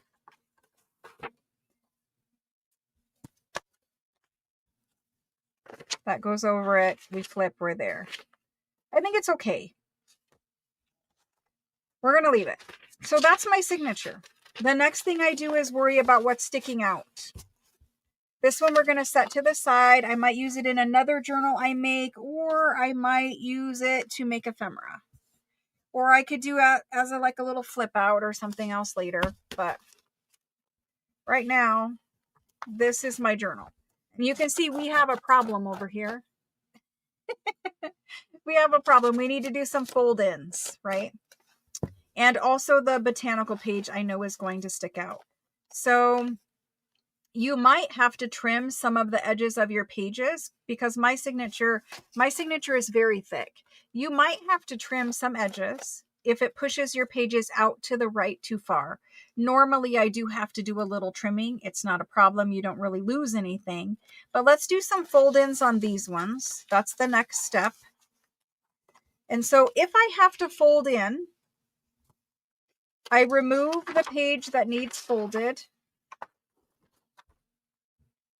And if I'm going to fold in, I'm not going to fold till like where the rest of my papers are. I'm going to fold it slightly more than that, so that when we have a little tuck over here, it's a good enough size tuck to where somebody can do, you know, either hinge something in there. They could make an actual tuck pocket, something like that. Okay. So that's probably nearly 2 inches. Let's see what it says. It's almost 2 inches. It's 1/8 of an inch shy. So 1 7/8. Now you could flip it the other way, but because we have a lot of beautiful stuff here, I didn't want to flip it on top of it. This one back here, you can see it's pretty much blank right here. You could flip it to this side so that you see the little red line, or you could flip it back over this, but you would cover up some text. So again, I'm going to choose to flip it where I get the most amount of color and pattern. And I'm just lining up my edge right here and folding it. And that's where that's going to get turned in. And then this is how it looks. And that was a good choice because we have a little bit of red here. Now we can see some red here. This is the way it looks when it's put back in its signature. So that's that one. And then on the other side, wherever it is, I don't know where it is. It's somewhere back here. There it is. That's what it looks like there. And we have even more red back there. So that looks good. That looks really good. We'll need to do some straightening before we sew in, but we're getting there. We're good. So then we need to go to the botanical page, because we have this situation happening. Somewhere in here is a botanical book page that more than likely is going to stick out. I don't know. Let's see. So we do have a little sticking out here. So all you do to correct that is you start where it starts to stick out and you pull those pages out and trim them. I'm going to do that with you here, just because some people haven't seen that. Some people will leave it.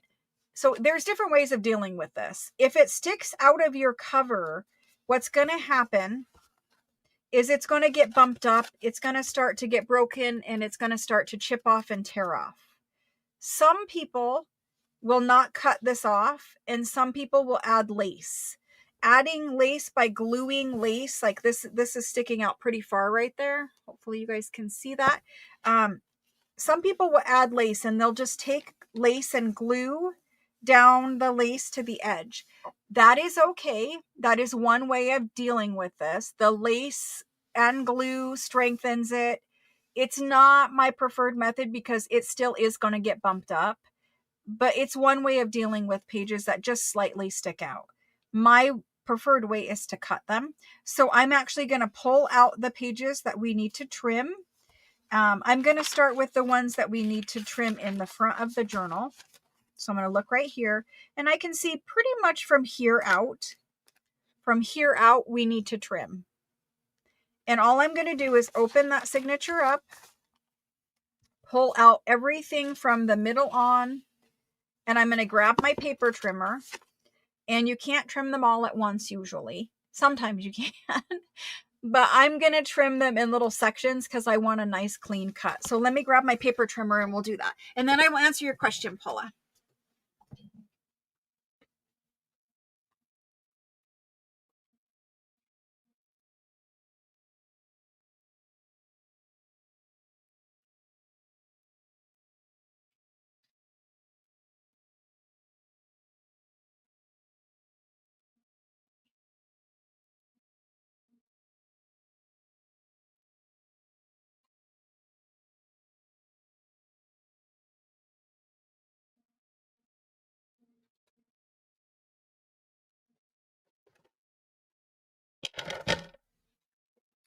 I had to go across and down the hall to get the paper trimmer. We were cutting something for you guys. It wasn't in its normal place. Okay. So I pulled out where it starts to stick out. And I'm just going to grab a section of that, and I'm going to keep all the little add-ins, and I will answer your question, all the little add-ins in there, just holding it with my thumb. I'm going to fold it together, thumb through it, and make sure you don't have any little bent over, like, you know, where we bent that one piece of paper over. You can't trim if it's folded there because you're going to open it up. So make sure that you don't have that happening. I normally don't. So I'm going to try cutting these all at the same time. You'll see how it looks for me. It may work lovely or it may not. You can open them up and cut them. I'm going to trim off about 1/4 of an inch.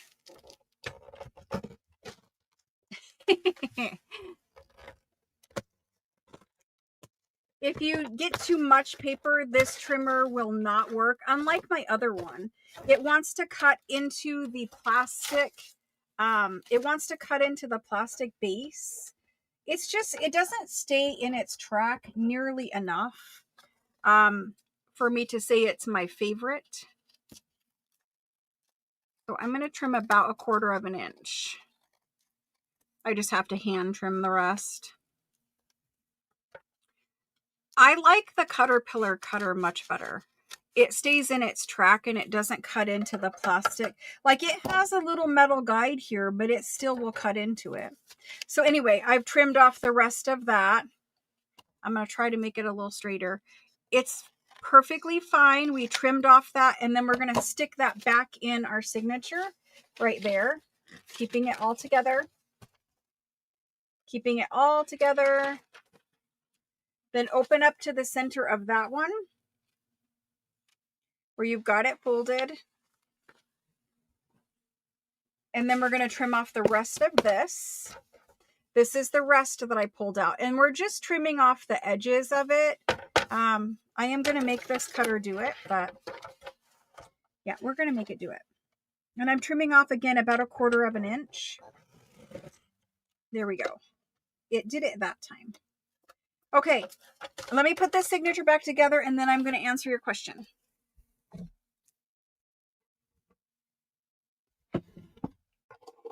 Do I always print on the back of the digitals? Or do you sometimes? I always print on the back because I do not like white paper. I make a very vintage junk journal. I make an antique style of junk journal. Not everybody does. Some people, you know, they like maybe a newer feel or whatever. But because I make a very vintage antique journal, I don't want a brand new crisp white piece of paper. That's personal preference. There's nothing wrong with, you know, using white paper if you're okay with it, right? You have to make the journal that you're okay with making, that looks good to you, that you're happy with. And if you like the kind that has white paper on the back of your digital, if you want to flip this page and have white paper back there, or even if you stencil, you know, there's different ways of covering up white paper. If you don't want to print on the back of it, but you still don't want it white, you could stencil over it, you could ink over it, you could do a bunch of things, right? But if you're okay with it, then do it. But I like to print on the back side. And one of the reasons is because I mix up digital kit designers, you get one whole feel here. And because I use somebody else on the backside, because I always use somebody else on the backside pretty much, you get a whole different feel. So I like it for that reason too. Also, I build in a lot of writing space in my journals. So I don't feel like they're losing space because I'm printing back here. And normally I will print my digitals where, like, you wouldn't put a pocket on this side, but you could put a pocket back here. So when you put a pocket in a journal, you're giving them tags and journal cards and whatever in that pocket. That's basically giving them this whole page back of journaling space because you're journaling on the ephemera. So I don't think they're losing journaling space. And if I am 100% honest with you guys, there's probably a good 40% of people or more who buy junk journals who never ever journal in them. They buy them to look at. They buy them to touch. They buy them to have the antique ephemera and touch and feel that. They buy them to collect them. Huge portion of junk journal purchasers do not actually use the journals. Sometimes they're too pretty. Like, think about the way we hoard paper. It's too pretty. It's too precious. We don't want to use it. Well, there's that whole same mindset in people who buy junk journals. They buy them, but they don't use them. They hoard them. So there's that too. Anyway, if you are a journaler, I build in plenty of journaling space. We trimmed off the edges. I hope that this is going to be enough. If it is not enough, we can trim off more, but I think it is. Yes, it is. So you can see I have journal cover showing on both sides. We are good. We don't have anything overhanging the edge. So the next thing I do when I sew them in, yeah, a lot of people collect them. A lot of people. Yeah. People leave them on their coffee tables. They're the new coffee table book. You know how, like, in the 80s and 90s, and probably before that, and probably now, we have coffee table books. If you have a coffee table anymore, even coffee tables are going away. But people have coffee table books that are just laid out on their coffee table.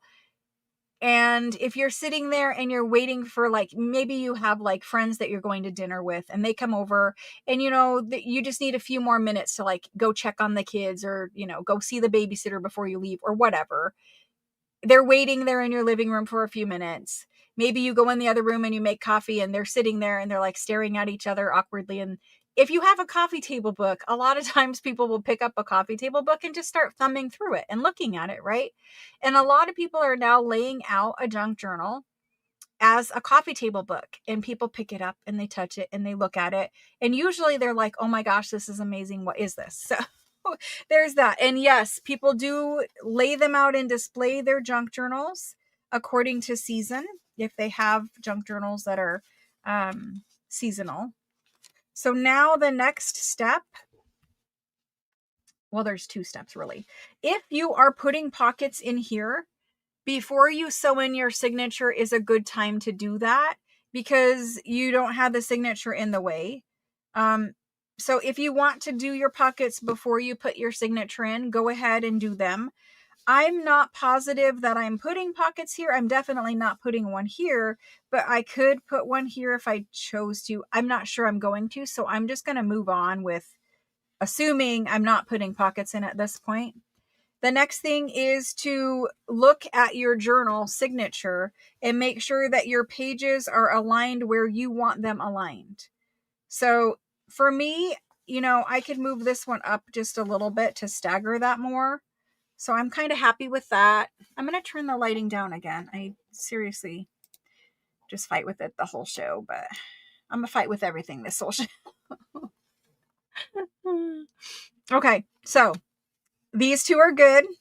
They're staggered. I got some of the bottom one showing. That's good. So I'm going through and I'm aligning everything.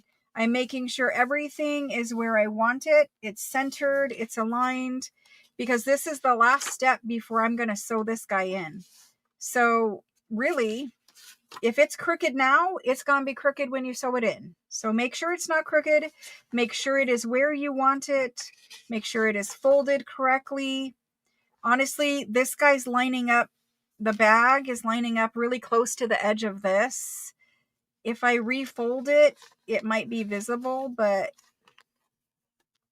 I really would like it to be lined up just a little bit differently. So I'm going to fix that before I move on. I just don't, I don't want the edges like smack dab on top of each other. I want a layered edge. Does anyone else care about all the tiny little details? Probably not, but honestly, that's probably why you guys like my journals. Is because A, it takes me a long time to make them, but B, I think about a lot of things. I do. Maybe too much things. But anyway, I'm happy with that. Now they do not line up together. They are staggered. That's all good. We're good there. I didn't check here, but I didn't think we put anything there. Okay. This is good. I like seeing the frame all the way around it. That's good. So you literally flip through every little page, making sure it's lined up, making sure you don't need to reinforce anything. That's good. That's good. We have like a bent over edge and a straight edge. It's okay. We're going to leave it. This guy, see how he's crooked here? He's moved. So you want to pull it out, and I've just moved that, but you want to pull it out and you want to realign it and then put it back in. And I want to peek out just a little bit more of that red. So you're just keeping it bent and put together there. I like to hold on to it. I very rarely let it go as I'm flipping through. There's that page. I think we cut our envelope when we put our envelope in here. This one, I'm going to straighten this out. It's a little too crooked for me. Maybe it was moved. Maybe it was moved in the signature. And I really would like a torn edge if I could get one. So let's just go ahead and give this guy a little torn edge. We're going to even it out. Give it a little torn edge if we can accomplish it. I don't know that we can, but we're going to try.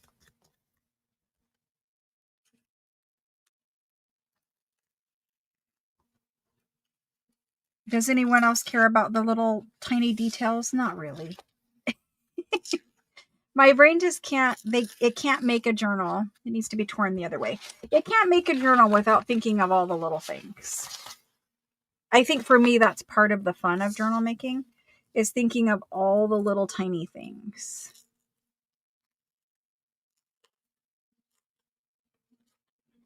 My brain is very detail oriented to begin with. I don't want to tear that leaf. Again, it's minute.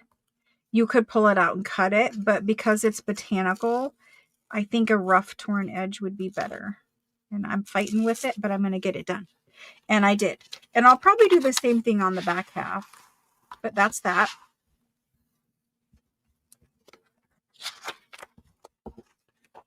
And I keep moving them. Okay. So we're at the botanical one. We're there. We're good. I like seeing the little number here too. That's kind of a cute little peek out. I'm going to fix it. See? It matters. Anyway, okay. So, botanical. This is our onion skin page. We've got our coffee dye. That's great. We're going to add pocket here probably. For this page, let's turn this around and do it that way. Then we make, nope. Back to this. You got to think about where you're going to put a pocket. And I know a pocket is going on here. And I was trying not to cover up this rough torn green edge, but it's okay. I didn't like it the other way. So there's that. The check is where I like it. That's good. So we're just going back through and making sure that all of these are good. Now this envelope, I do not want right at the bottom. I want it in the center. So that was good that we fixed that. There's the coffee dye. This one we could do a torn edge or something, or fold it in. Maybe it'll be folded in a little bit. Everything looks good here. This one could come up a little bit.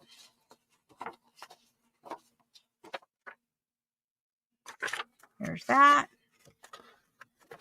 There's that. Now, if I had another book page, I probably would have snuck another book page in there, but that's okay. It's probably going to have a pocket here anyway, and that will give me a little more interest. So this is where I'm going to leave it, and I'm going to sew it in. Now, I will say to you, when I sew in journal signatures live,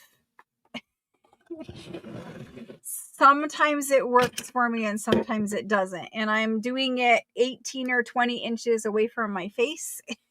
Sometimes I have to pull it off camera and put it in my lap so that I can do it. I need to be able to see where my holes are and stuff like that. So anyway, we're gonna do it. The first thing I'm gonna do is I'm gonna put this in here. And this is my bookbinding cradle. And I'm gonna paper clip with these big binder clips my pages. And so I pushed it down in the center, right? If you have a binding cradle, you push it down in the center and then grab your pages and just clip them. I'm going to try to get that little one. I don't know if I did. I'm trying, but he's right on the edge. There's that side. And I'll try to grab him on the back, but again, I can't see back there. So here's this one.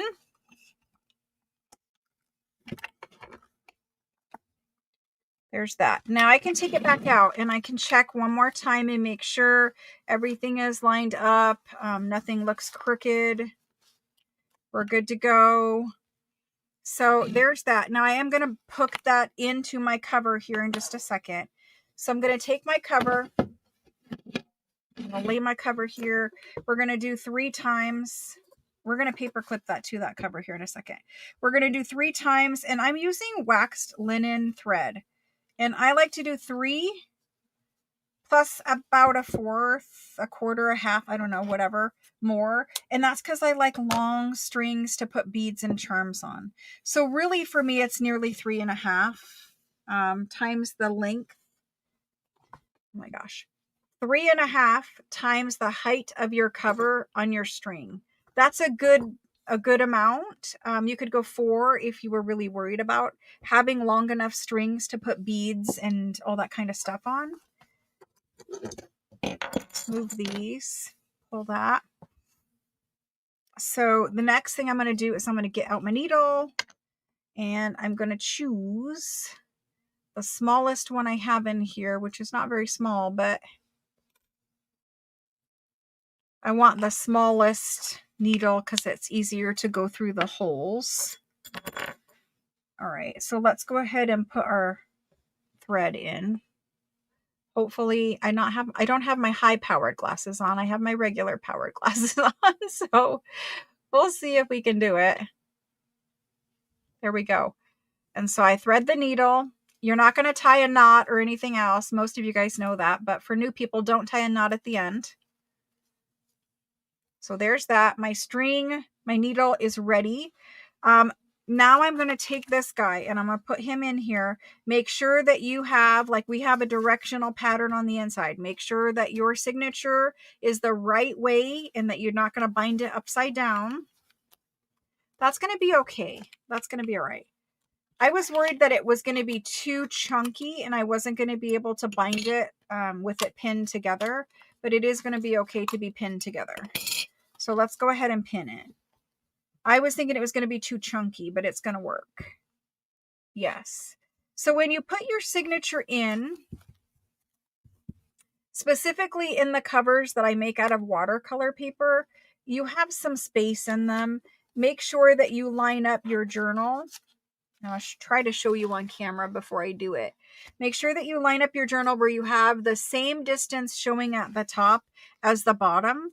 That way that your signature is straight in there. It's not like all the way up and you have too much showing down here or all the way down. If anything, line it up with the bottom. Like if it's too tall, you used a different size paper, whatever. If it's too tall, line it up with the bottom. Because usually you're going to put lace at the bottoms of pockets or page edges or something like that. And if you put it all the way at the bottom, at least you can have more room here for pages to stick out. This one, if you used 8.5 by 11 paper, you should be able to put it pretty much exactly in half where you've got the same amount of cover showing at top and bottom. So we're good in there. A lot of overthinking on that, but we're good. And now I'll just clip it together. If it's too bulky and you can't paper clip it like this or binder clip it, you can clip your signature like I first did and then set it into your cover and then bind it that way. I was worried we weren't going to have enough paper clip space, but it will work. So then push your signature down into your journal cover and it's all the way pushed tight down in there. Make sure it's tight in there. I don't measure my holes. If you want to measure your holes, then you go ahead and do that. You can measure, you can mark them, you can do all the things. I don't do that. So before I poke these holes, actually, let me go ahead and poke them and then I'll ask for questions. So I'm pretty much lined up there. I'm good. I'm happy. I'm going to start in the center. This is going to be a 5-hole pamphlet stitch. So I'm going to start in the center and I'm going to poke straight down. While I'm in there, I'm going to just give it a little bit of a wiggle, poke straight down, back up. Now I'm going to go 1 inch, roughly, I'm not measuring, about 1 inch in from the bottom edge. 1 inch in from the bottom edge. Okay. And 1 inch in from the top edge. Okay. So now I have 3. If you're doing a 3-hole pamphlet stitch, you do center, you do bottom, you do top. About 1 inch in is a general guideline. You don't have to go through the problem of measuring. You really, really don't. Okay, so there's 3. If you're stopping there and doing 3-hole pamphlet stitch, that's all you need. If you're doing 5, you're going to divide the distance between the center hole and the bottom hole just by visually, and you're going to do 1 more hole. Okay, and you want to make sure when you're poking your holes, you're going straight down. You're not going at an angle. Even the slightest angle, that's where you get caught up when you're sewing your journal together, because you're at an angle and your needle will also have to match that exact same angle, and that gets hard. So there's that. Now we need to divide from the center and the top and do 1 more in the middle. So that's roughly there. And usually when I do this on camera, because I'm poking like so far in front of me, I will get a little crooked. I think I did pretty good here. You can go back through and make sure that your pages are all still lined up. They are. We're good. We're poked. Everything is perfect. Okay, so I like to leave the awl. I'll call it an awl for you people who don't like it when I call it a pokey tool. I like to leave it in the center when I take my book out of my cradle. That is all you need a cradle for. That's it. You don't even need a cradle. You could be poking down into a foam book, down into a piece of foam, packaging material that you got or something like that. An egg crate, mattress thingy, whatever you have a piece of, poke down into that so that you're protecting your work surface. If you try poking on a desk or even your craft mat, you're going to damage it. So I use the book cradle. It is Crafty Cat USA on Etsy for the book cradle. She 3D prints them. So it's a 3D printed book cradle. They're like $30 or $35, and it is Crafty Cat USA on Etsy. Okay, moving on to sewing this in, and I will ask for questions. So I leave the awl in because pulling it out of the bookbinding cradle and moving it on your desk and whatever, you could get your pages a little wonky. The awl will hold them together exactly where it needs to be. So just leave the awl in there if you ever have to move it after you've poked the holes. Okay, I'm going to take the awl out. I'm putting my thumb down in here, and I'm putting my finger right here, and I'm going to hold it together and pull that awl out. And when you pull the awl out, you're going to take your needle and your thread, and you're going to go through the inside to the outside at the center hole. Okay, who has questions at this point? Anyone have questions at this point about anything? Well, junk journal related. Anybody have questions?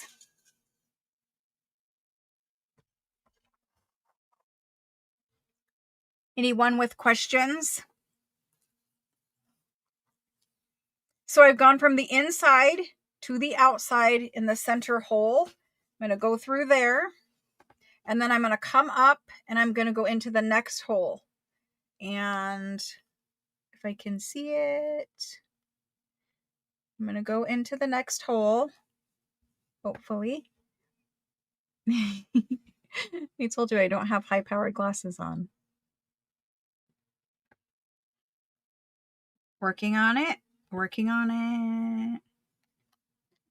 Yes. Yes. Okay. Into the next hole. Oh my gosh. Yes, see above. A couple of have asked what your thoughts are on preference of one signature journal. The most, if you're selling journals, if you're putting them at Etsy, if you're selling them, this is where these come in. It's hard to get the needle all the way through. It's more painful. Just grab your needle nose pliers and pull it. That's what these are for. So the most popular, most sold journal in the world is a single signature journal. The reason why is because while big, huge 5 signature journals are fabulous to look at, they're very expensive. They take forever to make. And usually so for people who buy a journal to use a journal, they're wanting single signatures because you're usually ready for a new theme, a new look. There's something else that, you saw somebody make and it's excited you and you want to buy that one. Well, a lot of people feel guilty about buying a new journal if they haven't finished their old one. So they like a single signature journal to journal in because it allows them to, fill one up in a month or 2 or 3 and then get another one, right? A big 5 signature journal, you might be filling that for years. And if that's what you want, that's fine. But a 5 single signature journal made by a professional journal maker who's doing, vintage stuff and fully decorated, you're over $500 easily. So there's a lot of cost involved in that too. But it's personal preference what you make, and it's personal preference what you buy to use. But I will tell you, all over the world, a single signature journal is the most popular purchase journal on the market. So you went from the outside to the in at the second hole. Now you're going from the inside to the outside at the top hole. Inside to the outside at the top hole. I'm around my corner. I'm like, why is it not going? Because it's round. That's my thought on it. If you're making them to sell, you might as well sell the thing that most people are looking for. So we didn't talk really about the tail of the journal. The tail of the journal should be held by your thumb down here. Just put it right in there and hold it with your thumb. And make sure as you're making your journal that you are keeping your signature strings tight. Just like that. Okay. What other questions? Anybody else have questions? Any question? There's no stupid question. Trust me. I would have already asked it. I probably have. So anyway, we're at the top. Now we have to go back down. You can't just go from here and start doing down here. Nope, that doesn't work. You have to go out the top and then back through here. And so going back through there is now tricky because it was hard getting the needle through one time. Now you already have thread in there. You can't catch that thread with your needle or else you kind of ruin it. So the thing you want to do is you want to pull it super tight. And then I am going to pull it off camera just so I can look exactly where I'm going. And you're going back in from the outside. Going back in from the outside to the inside. And again, I'm just going to use the pliers because it's easier for my arthritic fingers to pull it with the pliers. Pliers are also good to have in your bookbinding kit because if you ever put metal corners, like I'm going to put metal corners on this guy, you're going to want pliers for that anyway. So there's that. So now we're on the inside again. We started in the center. We went from the inside to the out. We went up one hole. We went from the outside to the in. We went up one hole. We went from the inside to the out. And then we went back down a hole from the outside to the in. Now we're there inside. And we're going to skip the middle one this time. This is the only one that you skip. You skip the middle one. Only after you did the whole top section though, okay? And then you go down to the second hole. You skip the middle and you go down to the second hole. And you're in the inside and you need to go to the outside at the second hole in the bottom. And I need to move it so I can see it. Yes, I do. But thumb is crappy. What about the removable signatures? What removable signatures are you talking about? You mean the kind that are held in with elastic? You mean those kind of journals? Those kind of journals, I think you're talking about the ones where you can pull the papers out of the elastic held in signatures. 2 seconds. Fighting to find the hole. If you ever have, like I'm fighting to find this hole, if you ever have that happen, just pick up your awl, just drag it through the center and it will find the hole. So here I'm dragging it. I found the hole. Poke it back through. Don't like re-poke a new hole, but just wiggle it around until you find the hole that you already poked and see it needed to be made bigger. And poke my awl through there again. That lined up my pages. It gave me a nice bigger hole to go through. And now I have no problem. Okay. So going through there. Now you can see that I've let go of my little thumbtail, and letting go of my thumbtail allowed my signature strings to move. So I'm going to retighten those. There we go. You want to keep your signature string tight the whole entire time that you're sewing it in. So I've got it tight there. And I'm tight here, and I'm not caught on any paper clips. I am caught on my corner again. Caught on my corner again. There we go. Is that the kind you're talking about? Tell me what kind of removable signatures. I think you're talking about elastic band ones. If not, let me know. So we skipped this one. We worked back down. We skipped the center. We went down here. Now we need to go down to our last hole, which I basically have no hope of seeing, but our last hole is somewhere. Our last hole is somewhere down here. I think I can see it, but I don't know if that's it. Again, if you have trouble finding it, like, I don't know exactly where it's at, put your awl in there again from the inside and drag it, and then you'll find it again. And I'm just going to make it a little bit bigger, make it easier. There it is. And now I can find it. So hopefully we're good there. We are. Going up through, making sure signature strings are tight every step of the way.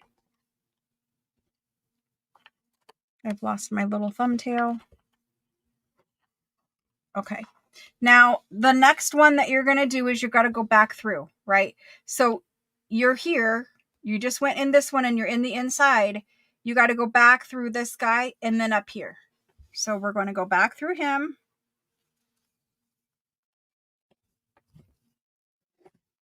And we're going now through the center one for the very last stitch. And again, having that signature string super tight is going to help you. If I can find it, it's going to help you.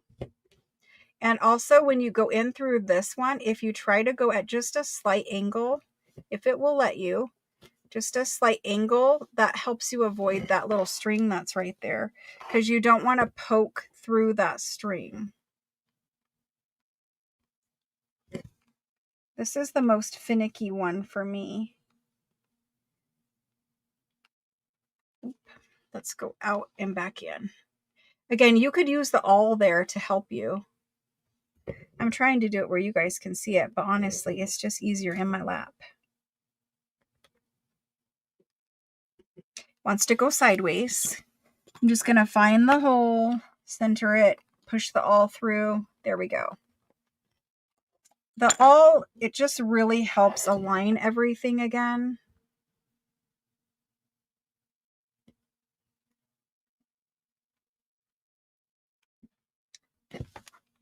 Nope, we're inside the pages. I gotta move it. I'm so sorry. I tried to do it on camera. Yeah, those ones are fun. I think they're a lot easier to put together, especially for newer people. a lot of people who do planning and stuff like that like those ones because you can, there we go, because you can write on the pages and then change out the pages. Those are super fun. It's just, it's a different style of journal. So what she's talking about, is usually they use eyelets, and they put in eyelets and they put in an elastic band that is tied.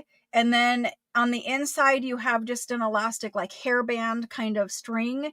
And then you fold your papers and put them in there. And then you can write on them and pull them out and rearrange them and replace the pages all the time. I forget exactly, I don't know if it's Midori or what kind of style it is, but there is a style that uses elastic bands. I don't really make those ones, but it is it's a different style. You might enjoy that. You might enjoy having the pages be slightly loose and that you're being able to pull them out. I don't like them because the pages don't stay perfectly aligned for me, and if you know me, you know why that is. I need straight, I need aligned, I need more preciseness. But not everybody is like that. Some people, they can deal with all the pages like that.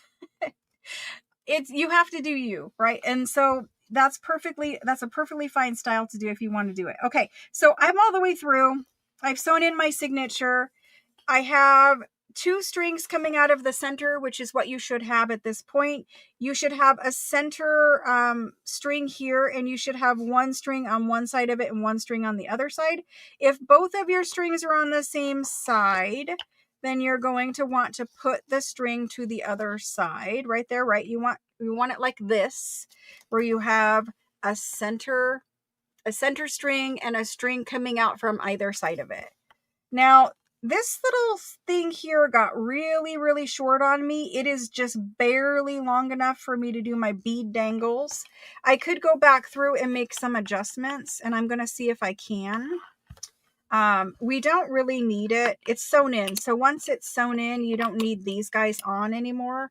They're really just to hold your pages as you're sewing it in. Now, our pages can move a little bit. It's totally fine. I can take off my needle and put my needle away. These little needle keepers, I used to have an antique one. I don't know where I put it. It's probably in my embroidery thing. But these are available at Hobby Lobby. There's a 2-pack of them, and they're just a couple of bucks. And I like them because they hold the bigger needles that we use for the bookbinding. So those are available at Hobby Lobby. Let's adjust these signature strings if it lets us, so that we can give ourselves a little bit more of a tail.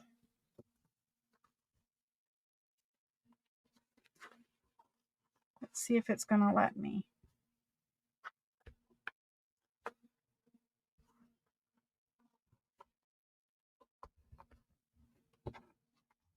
Okay. Maybe, possibly.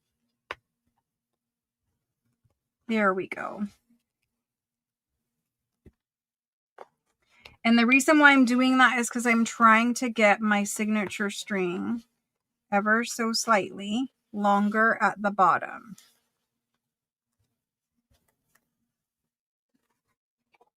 And I'm pulling and I'm adjusting and I'm pulling and I'm adjusting.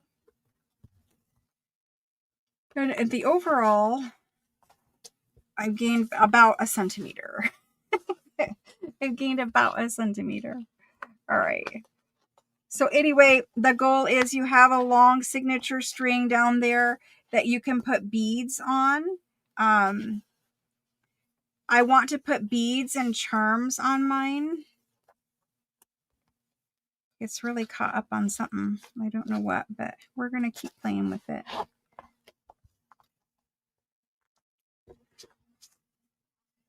I'm close to having it long enough.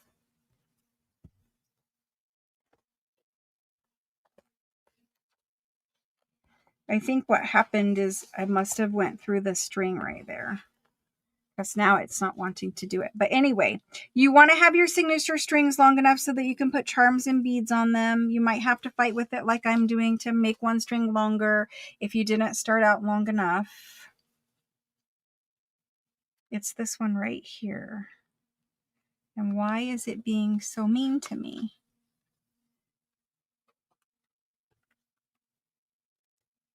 Basically have to go through and tighten every single one all over again. But as long as they're sewn in, they're good. You guys should look up the elastic one if you're interested in it. It's okay. The elastic ones, some people make really big ones of them, like really big folios. Yeah, all I'm gaining is like a little tiny bit each time. All right. A little tiny bit each time. I have a little string I need to snip right there. So I want to add a bead charm and like a metal charm. So glass beads and metal charms. I need to use my little tiny scissors. I want to add some dangles to mine, which is why I'm fighting with it. I don't want just a cute little charm. There we go. Let's see if this makes a difference. Possibly. It's caught right here in this one. There we go. Yay! I did it! Finally! All right, guys. Who made a journal signature with me today? Who sewed in a signature and made a journal signature with me today?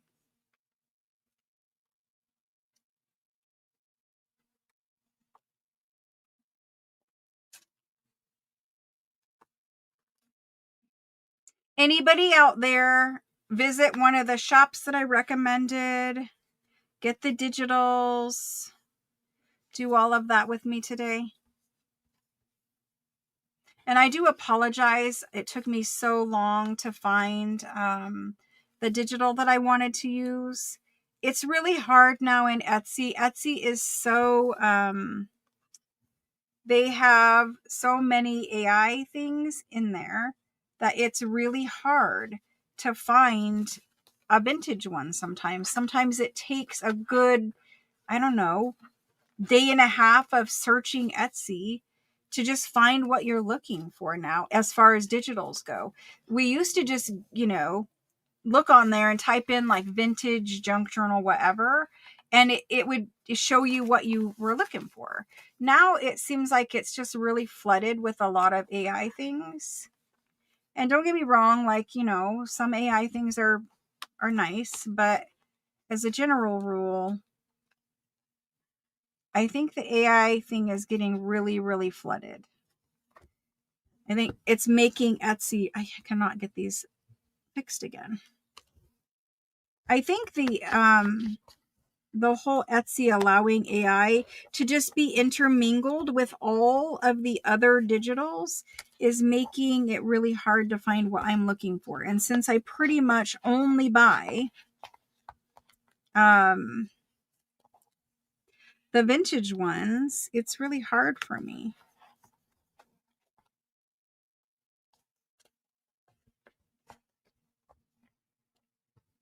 Really hard for me to find the kind I'm looking for.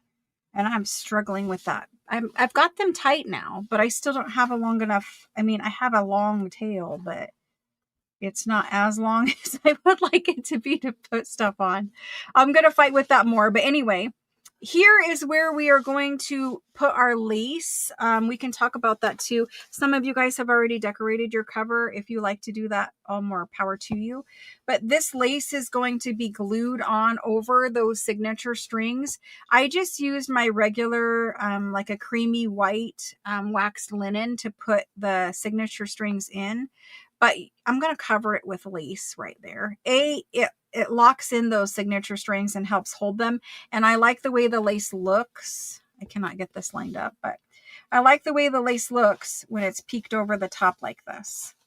So I'm going to get 3 points on the cover on the front, and then on the back, you're going to have the scallop part on the back. So that's the way that is. We'll cut off the excess once we get it glued on. Don't glue it on before you put whatever's going to go under it, right? Like if you're going to use your postcard or whatever, make sure that you get the cover part decorated and then wrap your little points over, unless you want it on the top, but I kind of think it defeats the purpose, but whatever, you do you. Anyway, you do, but it's really, really getting flooded and it's very hard. Yeah, they're supposed to be marking them, but I don't know that they are. I wish that Etsy would have a category that would be for AI digitals and a category that would be for like true vintage, like public domain or whatever images, people scanned things that they have, whatever. I wish that they would have 2 categories. Really, I mean, I know I sell the vintage things, right? But really, because it's hard for me to find what I'm looking for, and it took so very long. I'm very happy that I found the uniquely Ella digitals, because she does have a lot of kits that we can use for next year too. So anyway, it's a beautiful junk journal. I really love it. I think it's coming together perfectly. It looks great. Really love it. I think it came out beautifully. I think it came out beautifully. So very happy. Yeah, so very happy. Like, it's beautiful. It's a beautiful junk journal. So the next part is making ephemera. You got the digitals. Printing. I know it took me forever. I was fighting kind of everything today. But let's make some ephemera. You guys want to stay and make ephemera? There's 60 of you. Do you guys want to stay and make ephemera? We're not going to glue anything in yet because we need to make it all, but you guys want to stay and make ephemera with me? I am going to put lace down the edges. So I'm going to put lace down the edges of some pages. And I usually do, if you want to move on, if you don't want to make ephemera, but you want to move on, go ahead and pick out the 3 pages that you want to put lace in. So here's how I do it. I do it where you have, so find your center and find your front page, right? You have your center spread back here, your front page. I like to put 3 pieces of lace in the first half of my journal and 3 pieces of lace in the back half of my journal. And usually I will start it the second page in. You can put lace down the edge of coffee dyed paper. And I like doing that because it gives the coffee dyed paper a little zhuzh, right? It makes it a little less plain. It is important to leave it plain so people can journal. But if you add lace down it, it kind of gives it a little decoration. There is a Christmas lace bundle coming the week after Thanksgiving. So if you want to wait to add lace, there is a Christmas like red and white lace and trim bundle in the super sale. So if you want to wait, that's coming. But if you don't want to wait and you want to use what you have, 3 pieces in the front half, 3 pieces in the back half, just cut them a little longer than the length of the page, add your glue, glue them on, and then you have 3 laces. I like to do it where the longest lace, like, you know how lace has a width, right? So this is the width of the lace from here to here. I like to do it where the widest lace is in the center. And then I like to work it where the shortest lace is in the front. That way, when you've got your journal closed, right? So say this one was the longest and say it was in the center. When you've got your journal closed, that center one is sticking out the most. And then if you have a shorter lace sticking out here, they're all going to layer and you're going to have your little points kind of at different lengths. Does that make sense? So start with the front of your journal and put the narrowest lace and put the widest lace in that center spread, on that center spread. If you want to. If you want to paper clip stuff to the center spread, do it the page in from the center spread. Hopefully that makes sense. Happy to stay? Tim's on today. I did not know. I never would have went up against him, Holmes.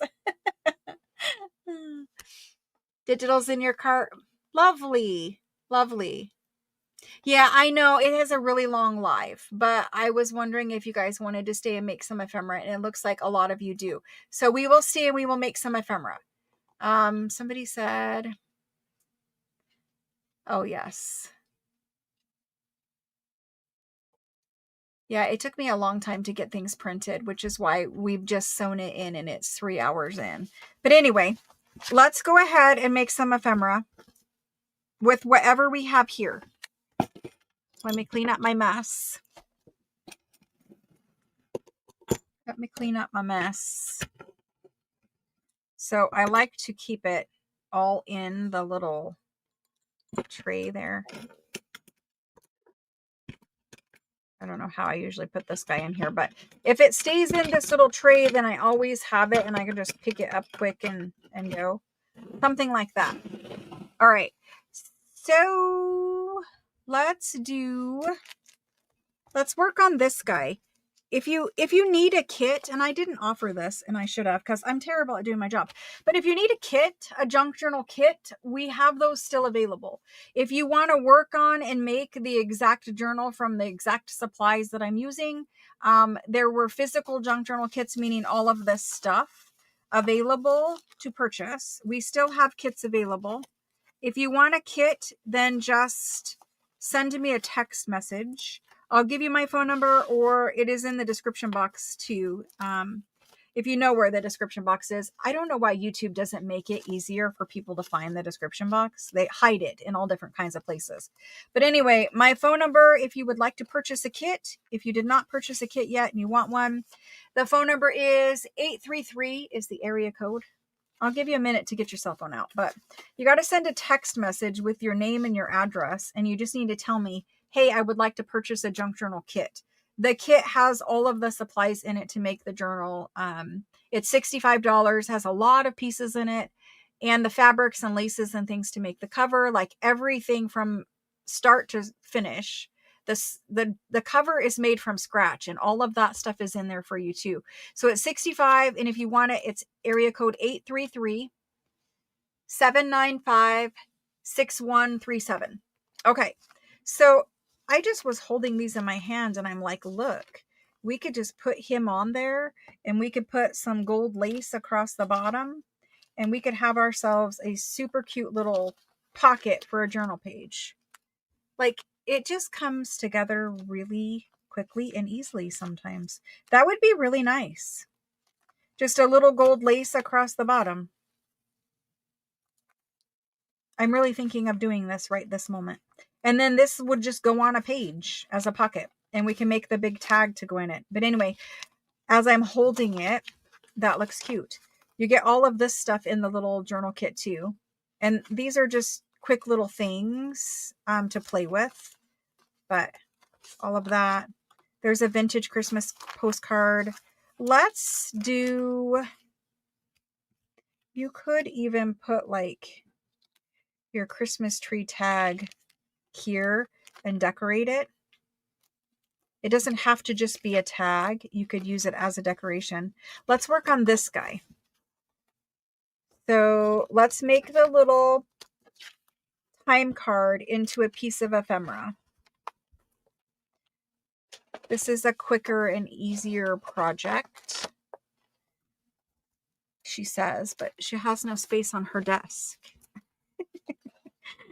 Has no space on her desk. If you have a change, can you count exactly how many chance can you have my pages and things are total in my journal? Like total pages? Well, there's like 15 of the copy dyed and printed digitals. Anything that was a full-size page, and I think it's just copy dyed and printed digitals. And then I used whatever book pages I counted out into my piles. For ephemera, for original ephemera, I used 1 ledger page, 1 invoice, 1 check, and then there was an onion skin piece of paper. For book pages, it was probably 5 or 6 different book pages put in there. Okay, this guy here,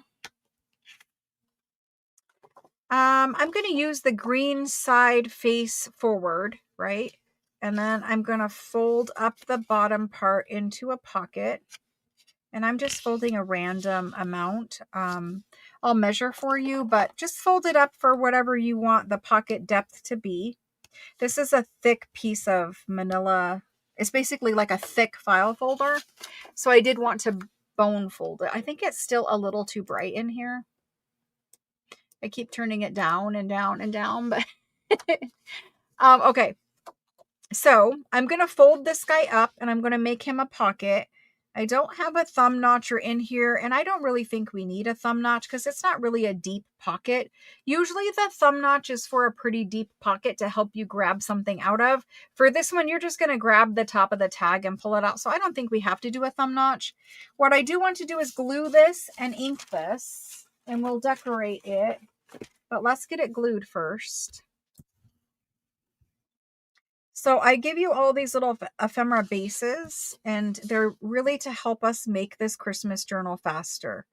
Because we were a little short on time getting out the Christmas journal kits. I don't think, they came out, I don't know. They came out a little later than I would have liked them to come out. And I was just trying to get us some ephemera bases. And I always include that kind of stuff too, because it just helps, right? Like this is a quick little pocket idea. You could glue it in on a page as a tuck pocket, or you could just paper clip it, which is probably what I'll do. We'll see. There's glue stuck to the end of my bottle. But anyway, all right, so let's decorate and let's find a tag to put in here. Now, quickly, you could use one of these tags, but I told you there are envelopes that both of these tags go in. So if you use one of these tags, well, it will fit in here. It will fit. If you use it, you will not have it available for where I designed it to go, which this guy is designed to go in that glassine bag. And this guy is designed to go in your coin envelope. So if you use one of these and you don't have additional ones, there is a tag pack coming in the super sale the week after Thanksgiving. But if you use it now, you might not have it available later. I have more, so I'm probably going to use it. But if you do, you might not have one available later. I mean, you could even stick that Christmas tree in there. That's kind of cute. Like, we could be super quick about it, and there's your Christmas tree. And the little bottom of the stem is what's holding it in there. That actually does look really cute. Maybe we do it, maybe we don't, but what do you guys think? That or a regular tag? Obviously, we still have to decorate it. I like that. I think that's cute. It stays in there. It doesn't fall out. Do you use all the colors of the wax thread or just the white? I mostly use, and I don't use a white. It's a slightly off-white so that it leans more towards vintage than like a bright white. But the only other colors I use are neutral ones. I really am not into the colored threads, but I do vintage journals, right? So if you're making journals that are more, bright colors and whatever, there's no right or wrong. You can use whatever you want to use. But if you're looking to purchase the thread on Amazon, they do have the bigger spool that I have.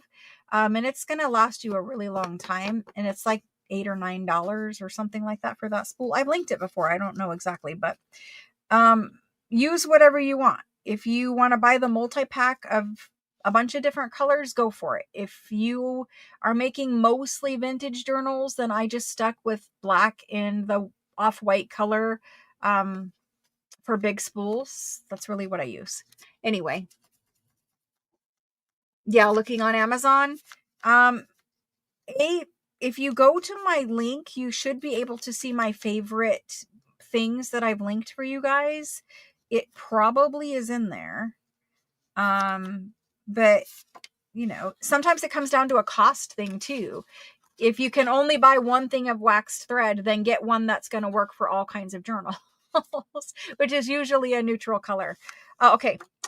Let's do the tag. Let's do the tag. What else do we have here for little fussy cut? Obviously, we're not getting a lady on there. Can we get a poinsettia on the bottom of the pocket and like a tag with the image on the top? All my poinsettias are pretty big.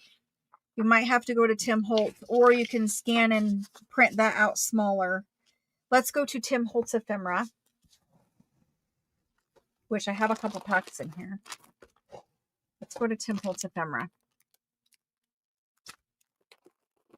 And let's see what we can find quick for this guy.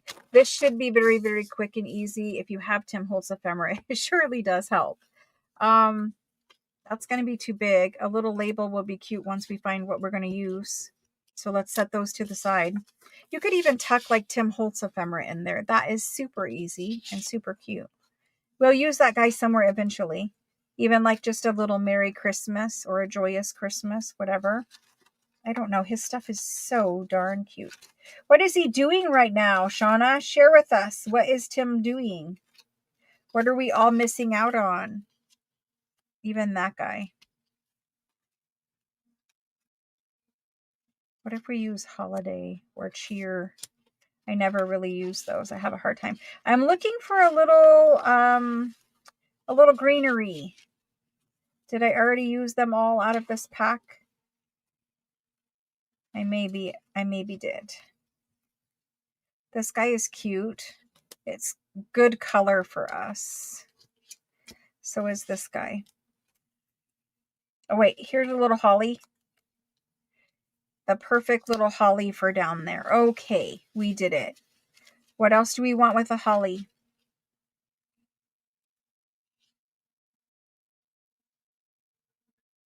I mean, I can get the big 25, but it covers up the December. We could do it like that. Okay, fine. Good. Here's a smaller one. That might work better. Let me move this off to the side. We have other options for Tim Holtz right there. That's just for the bottom part of the quick little pocket. If you don't have Tim Holtz ephemera, it might still be available at Simon Says Stamp. If it is not, you can just Google it and see where it is available. Let's work on our little tag.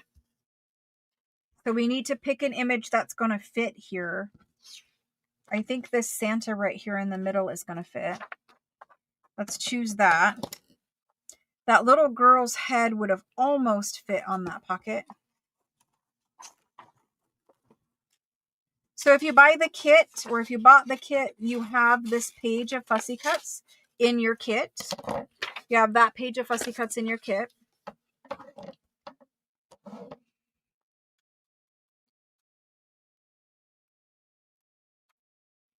Yeah, Tim Holtz has a lot of cute little packs and things.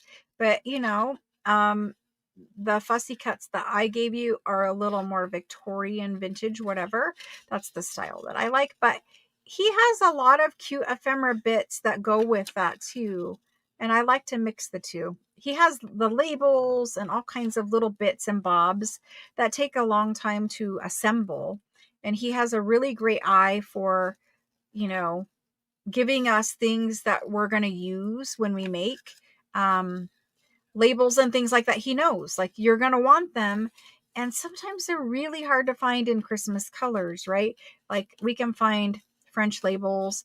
Even finding French and antique looking labels are hard. Most of the labels you find are pretty, I don't know, pretty newer looking or Denison style or something like that, right?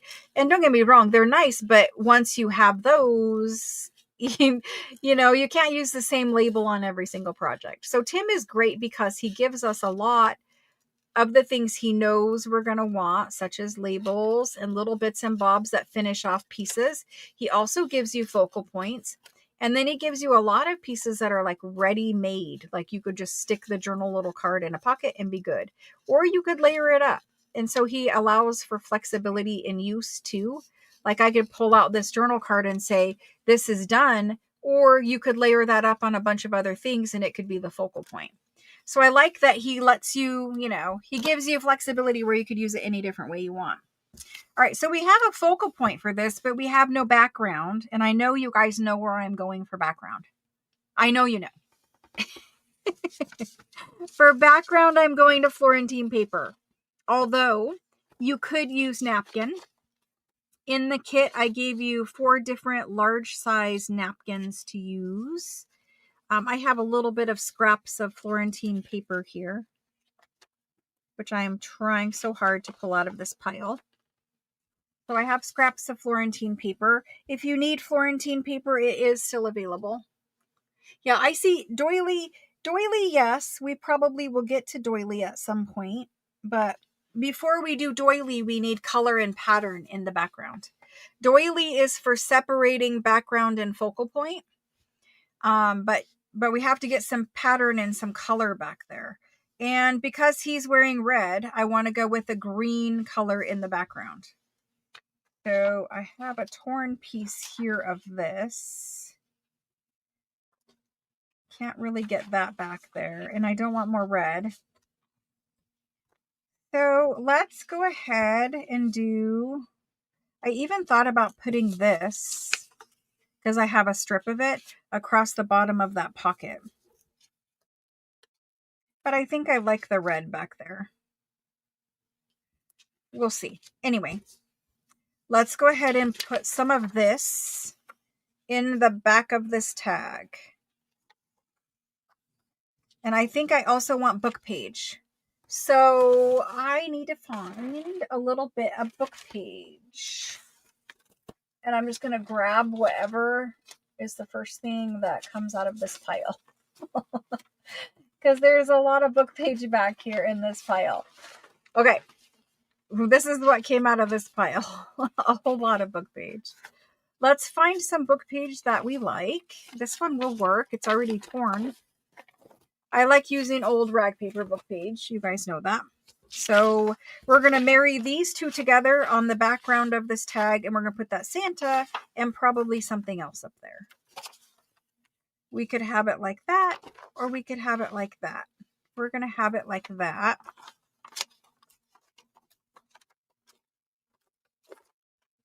So there's that part. We can save this and do the other angle on another piece of ephemera. Now I just need enough green to, and I'm being stingy with it, enough green to cover the bottom part of our tag. So I just need to position it where it's got enough to cover. That's perfect. Okay, so let's glue this down. We're going to glue it and then I'm going to trim it. So I'm not going to worry about that it's hanging over right now. This is already folded, so let's go with it. Where's my glue stick? It's a really good one. Really good one. So book page goes first. Or we could have it go over the Florentine. Nope, Florentine on top. Okay. I don't usually wear a sweatshirt in here, but I didn't have time to go change before I went live. So we get what we get. We get super big, long sweatshirt sleeves. I have been looking for like the 1990s sweatshirt. I think everybody is looking for the old style of like vintage sweatshirts. Anyway, I've been looking and looking, and Costco had this one. It's just a cheap one from Costco. But it was funny because it really does fit and feel kind of like those 90s, 90s vintage sweatshirts. Why do we want the things that we used to have? I don't know, because they were so much more comfy. And it was Saturday, and it was like 6 a.m. And so I just grabbed and put on whatever. But my point is, I don't usually have super, like, they're very big, like, long sleeves, like, wide drapey sleeves. And they're not great for the crafting part of it. You don't want to get glue on them and everything else. So there's how that's going on there. The whole point was just to cover the tag. And then we have all this excess that we're going to cut off. We're just going to give that a minute to dry. While that's drying, let's ink up our Santa. He's just printed on that 28-pound paper. And so we're just going to ink him a little. Making sure we don't have any white edge showing.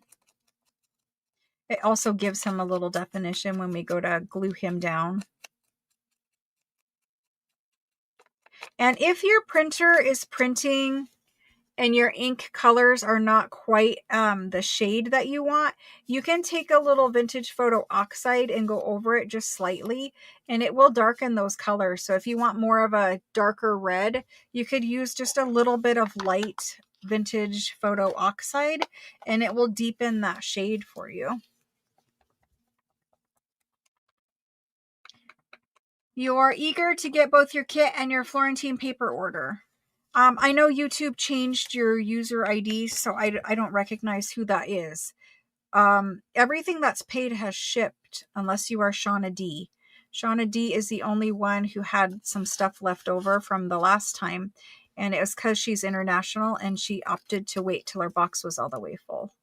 But everything else is shipped, and I know USPS is taking their time. So you all have told me, and I've tracked and I've seen it myself, but everything paid shipped. Now, the last orders have all shipped also. So there is nothing here except for last week's stuff. And that hasn't even been invoiced yet. Unless somebody's doing it right now while I'm talking to you. But it hasn't even been invoiced as far as I know. An inker, you ink everything. I don't like inking every single thing. I just don't like doing it. So we're going to put a hole reinforcer in this. Even though this is just a simple little tag, we're just going to go all out. We're just going to go all out.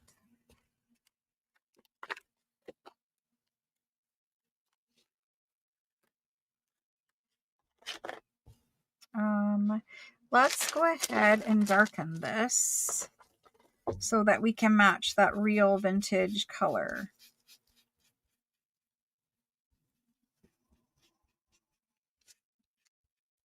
There we go. All right. And then let's glue that down. You could use glue stick, but I think it's a little less messy doing it this way.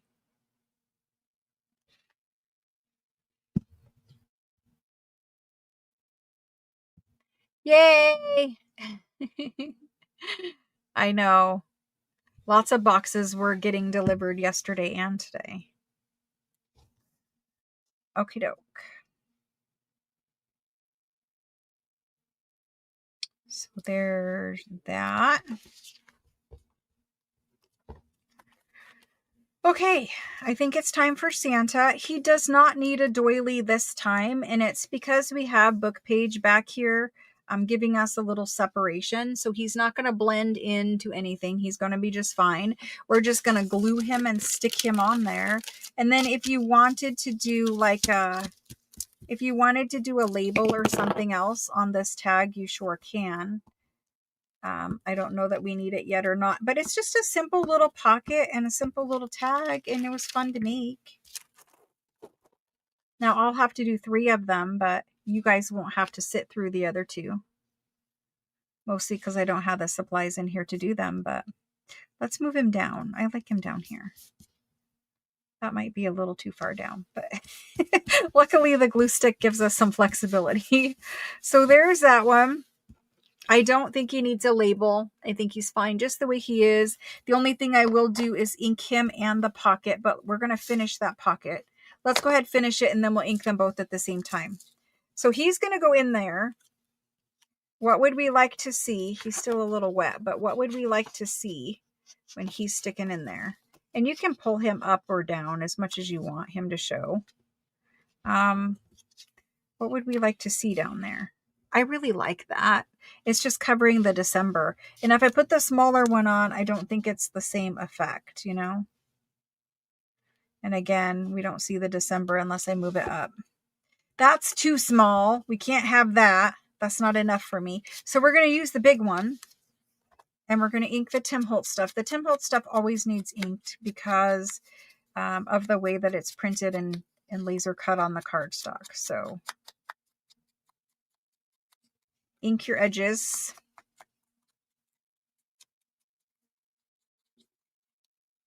I never heard what Tim was doing today. What was Tim doing today? Was he showing you his Christmas house, or what was he doing?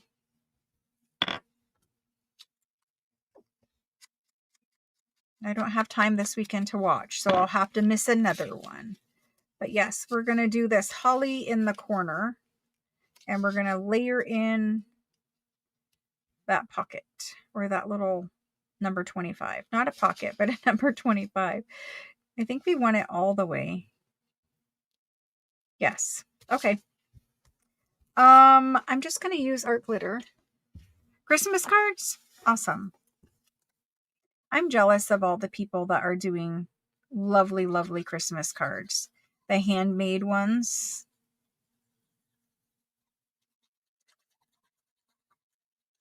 Wish I had more time.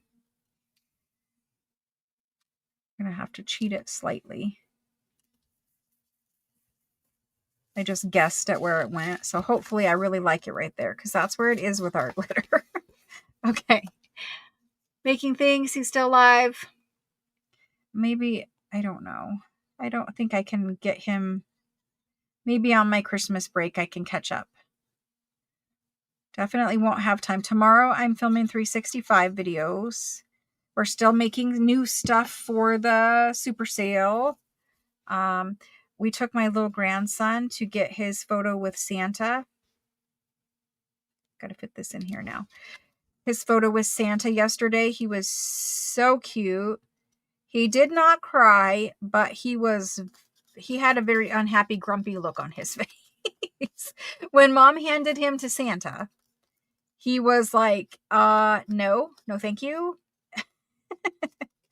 I do not want to sit on this man's lap right now. I mean, we could keep going, but I think we're good. If I had a little red label, which I might over there in my own ephemera, which I do, I think we'll put a little red label and just cover up this burr that's sticking out for December. I think I'm going to cover that up with a little red label. But anyway, he was so cute. If for those of you who don't know, he is 3 months old. He is so lovely. He's smiley and happy all the time. And then Mom handed him to Santa, and he gave her he looked at Santa, and Santa was talking to him. We had a great Santa, very friendly, totally, real Santa looking. He had a real beard, no fake beard. Very nice looking Santa. But my little grandson took one look at him and was like, no. His eyebrows, he has such an expressive face. Like, you can look at his face and tell what he's thinking. And so he had his eyebrows all furrowed. He had his bottom lip out, like he was seconds away from just crying. He was not liking Santa at all. And it was kind of funny. You should have inked right here before you folded it up and glued it. I did not. I am going to attempt to get a little bit of ink in there. Sometimes if you stick something in there to help you hold it, you can catch it and ink it a little.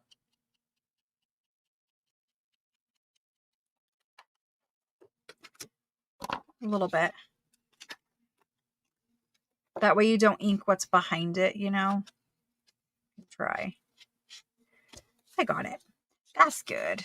We didn't get this one right here, but we will. There we go. So that's my card. That's my quick little pocket. I like to bring the corners in and round them out a little, but that's my little pocket. Here's my Santa guy. I'll bring these corners in. The corners are always what naturally get worn and inked. All right, I better put this pin in this glue before I lose it. You're using your red and green vellum for some of your digitals. I'm using red and green vellum for some of your digital. Your son cried when you took him to get his Easter bunny pictures. Oh, yes. It's so sad when they're not happy about it, but it does make for some very funny pictures. Yeah, it makes for some very funny pictures later. So there's the Santa in that. Now that can clip in, or you can glue it down to a journal page. Like we could.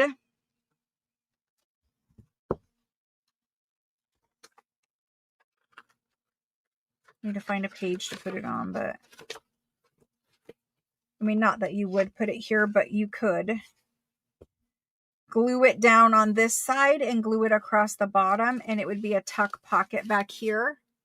Or just take him and paper clip him to the edge of a page. And then someone can journal on the back. Or you could put coffee dyed paper, but honestly, they could journal down here. They could add a little ephemera or decorate over there. So you could just leave it and then paper clip it. And in the journal kit, it came with a little bag and there were paper clips, both the Tim Holtz kind of paper clips and my favorite bronze paper clips. You can embellish them with like a little dangle coming off and just clip that piece of ephemera in. But there's one piece of ephemera.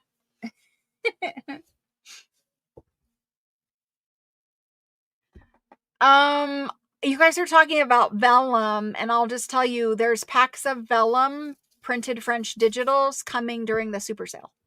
You guys are talking about it, so I'm just going to tell you. We made prints on all different colors of vellum, including pink, of French things, and they're coming during the super sale.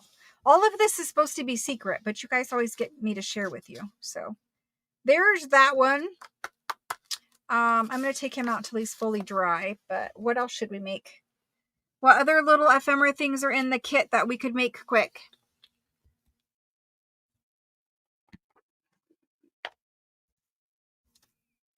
I need to move the glue. Keep getting glue all over me in my sweatshirts. Let's see what we have. I think we're doing all of these other ones in videos. So we might be like done with that kind of quick ephemera other than what I make in videos.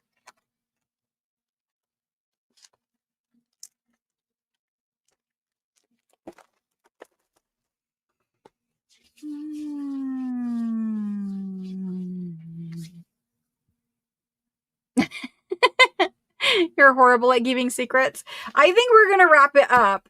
We at least made one piece of ephemera. We at least made one. I think we're going to wrap it up. Let me turn the camera around. I'll answer you guys' questions and then I will say goodbye. It is Saturday.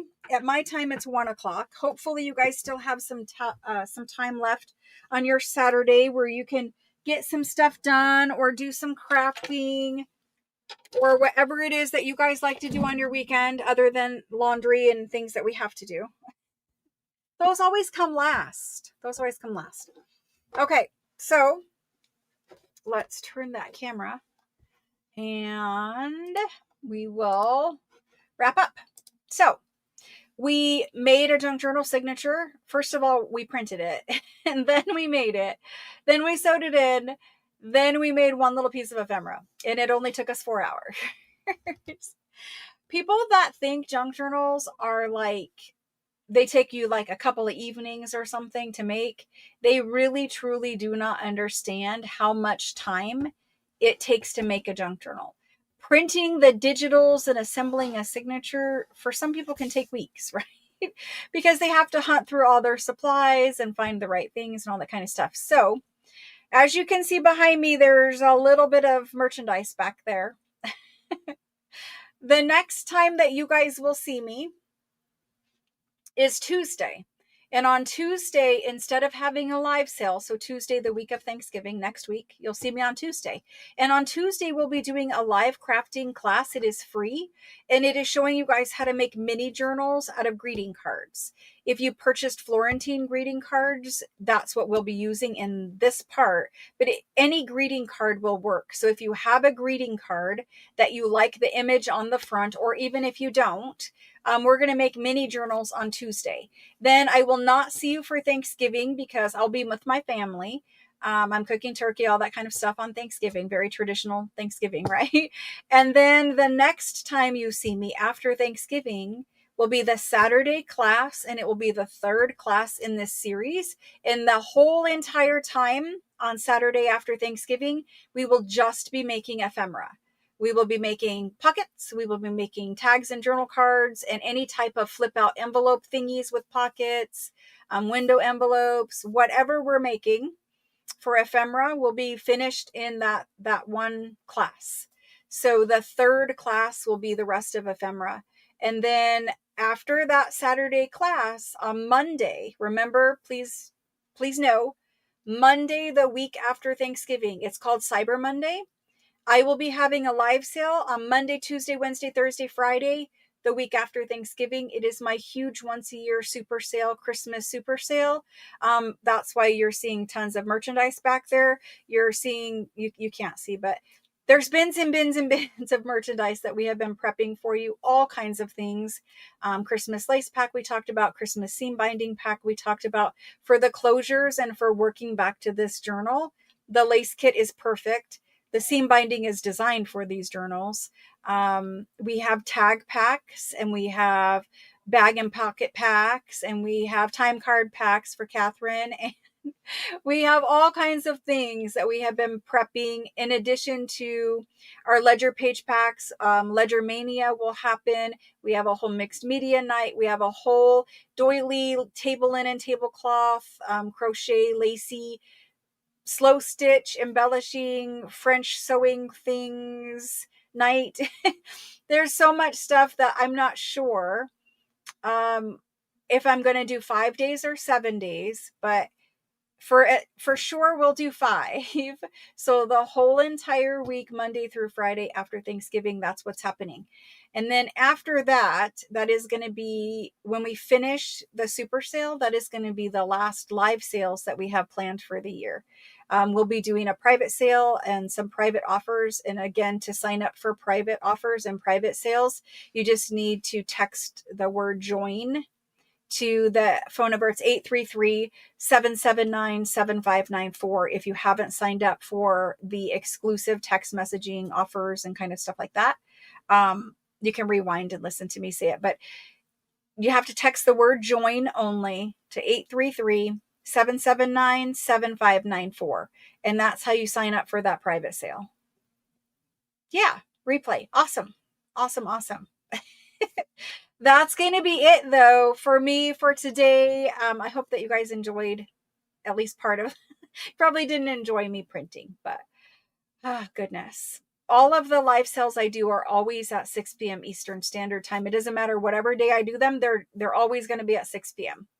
And during the super sale week, they might not be 5 hours every night. It might be 3 hours or something like that. We'll have to see, but I'm going to try to make it through there physically and not be like dead. I know I need a lot of coffee that week. Yes, for sure. You're going to need to add a room. I already need to add several rooms. That's why we have to move. So yeah, we collect a lot of things, but we're using our things. We're making things. We're doing things. Catherine, yay, time cards. It's so funny how you want those.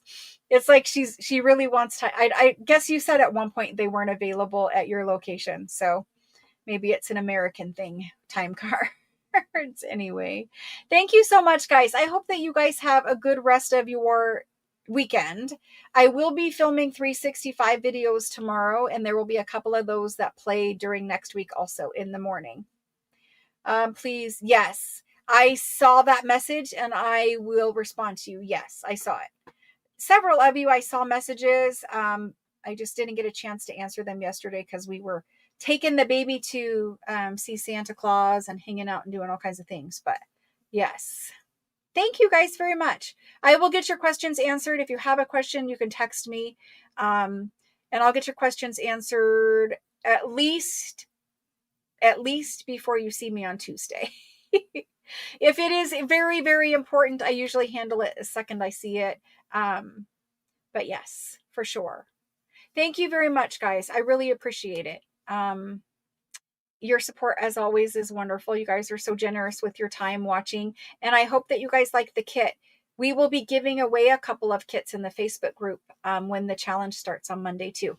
All right, guys. Another little thing I was supposed to be keeping secret. Bye, guys. Have a good rest of your weekend. Santa and baby, it was. He was hilarious. His little grumpy face was hilarious. And my daughter said I could share the photo with you. So probably on Tuesday, I will show you guys the photo of him with Santa and you guys can see his little grumpy face. He's just not a Santa fan right now. Anyway, bye. Thanks so much, guys. Oh, it's something you can't get there, the time cards. They don't deliver to the address. Well, we've got them for you. Yes, baby photo. The one and only baby photo I'm allowed to share. Bye, guys. Thanks so much.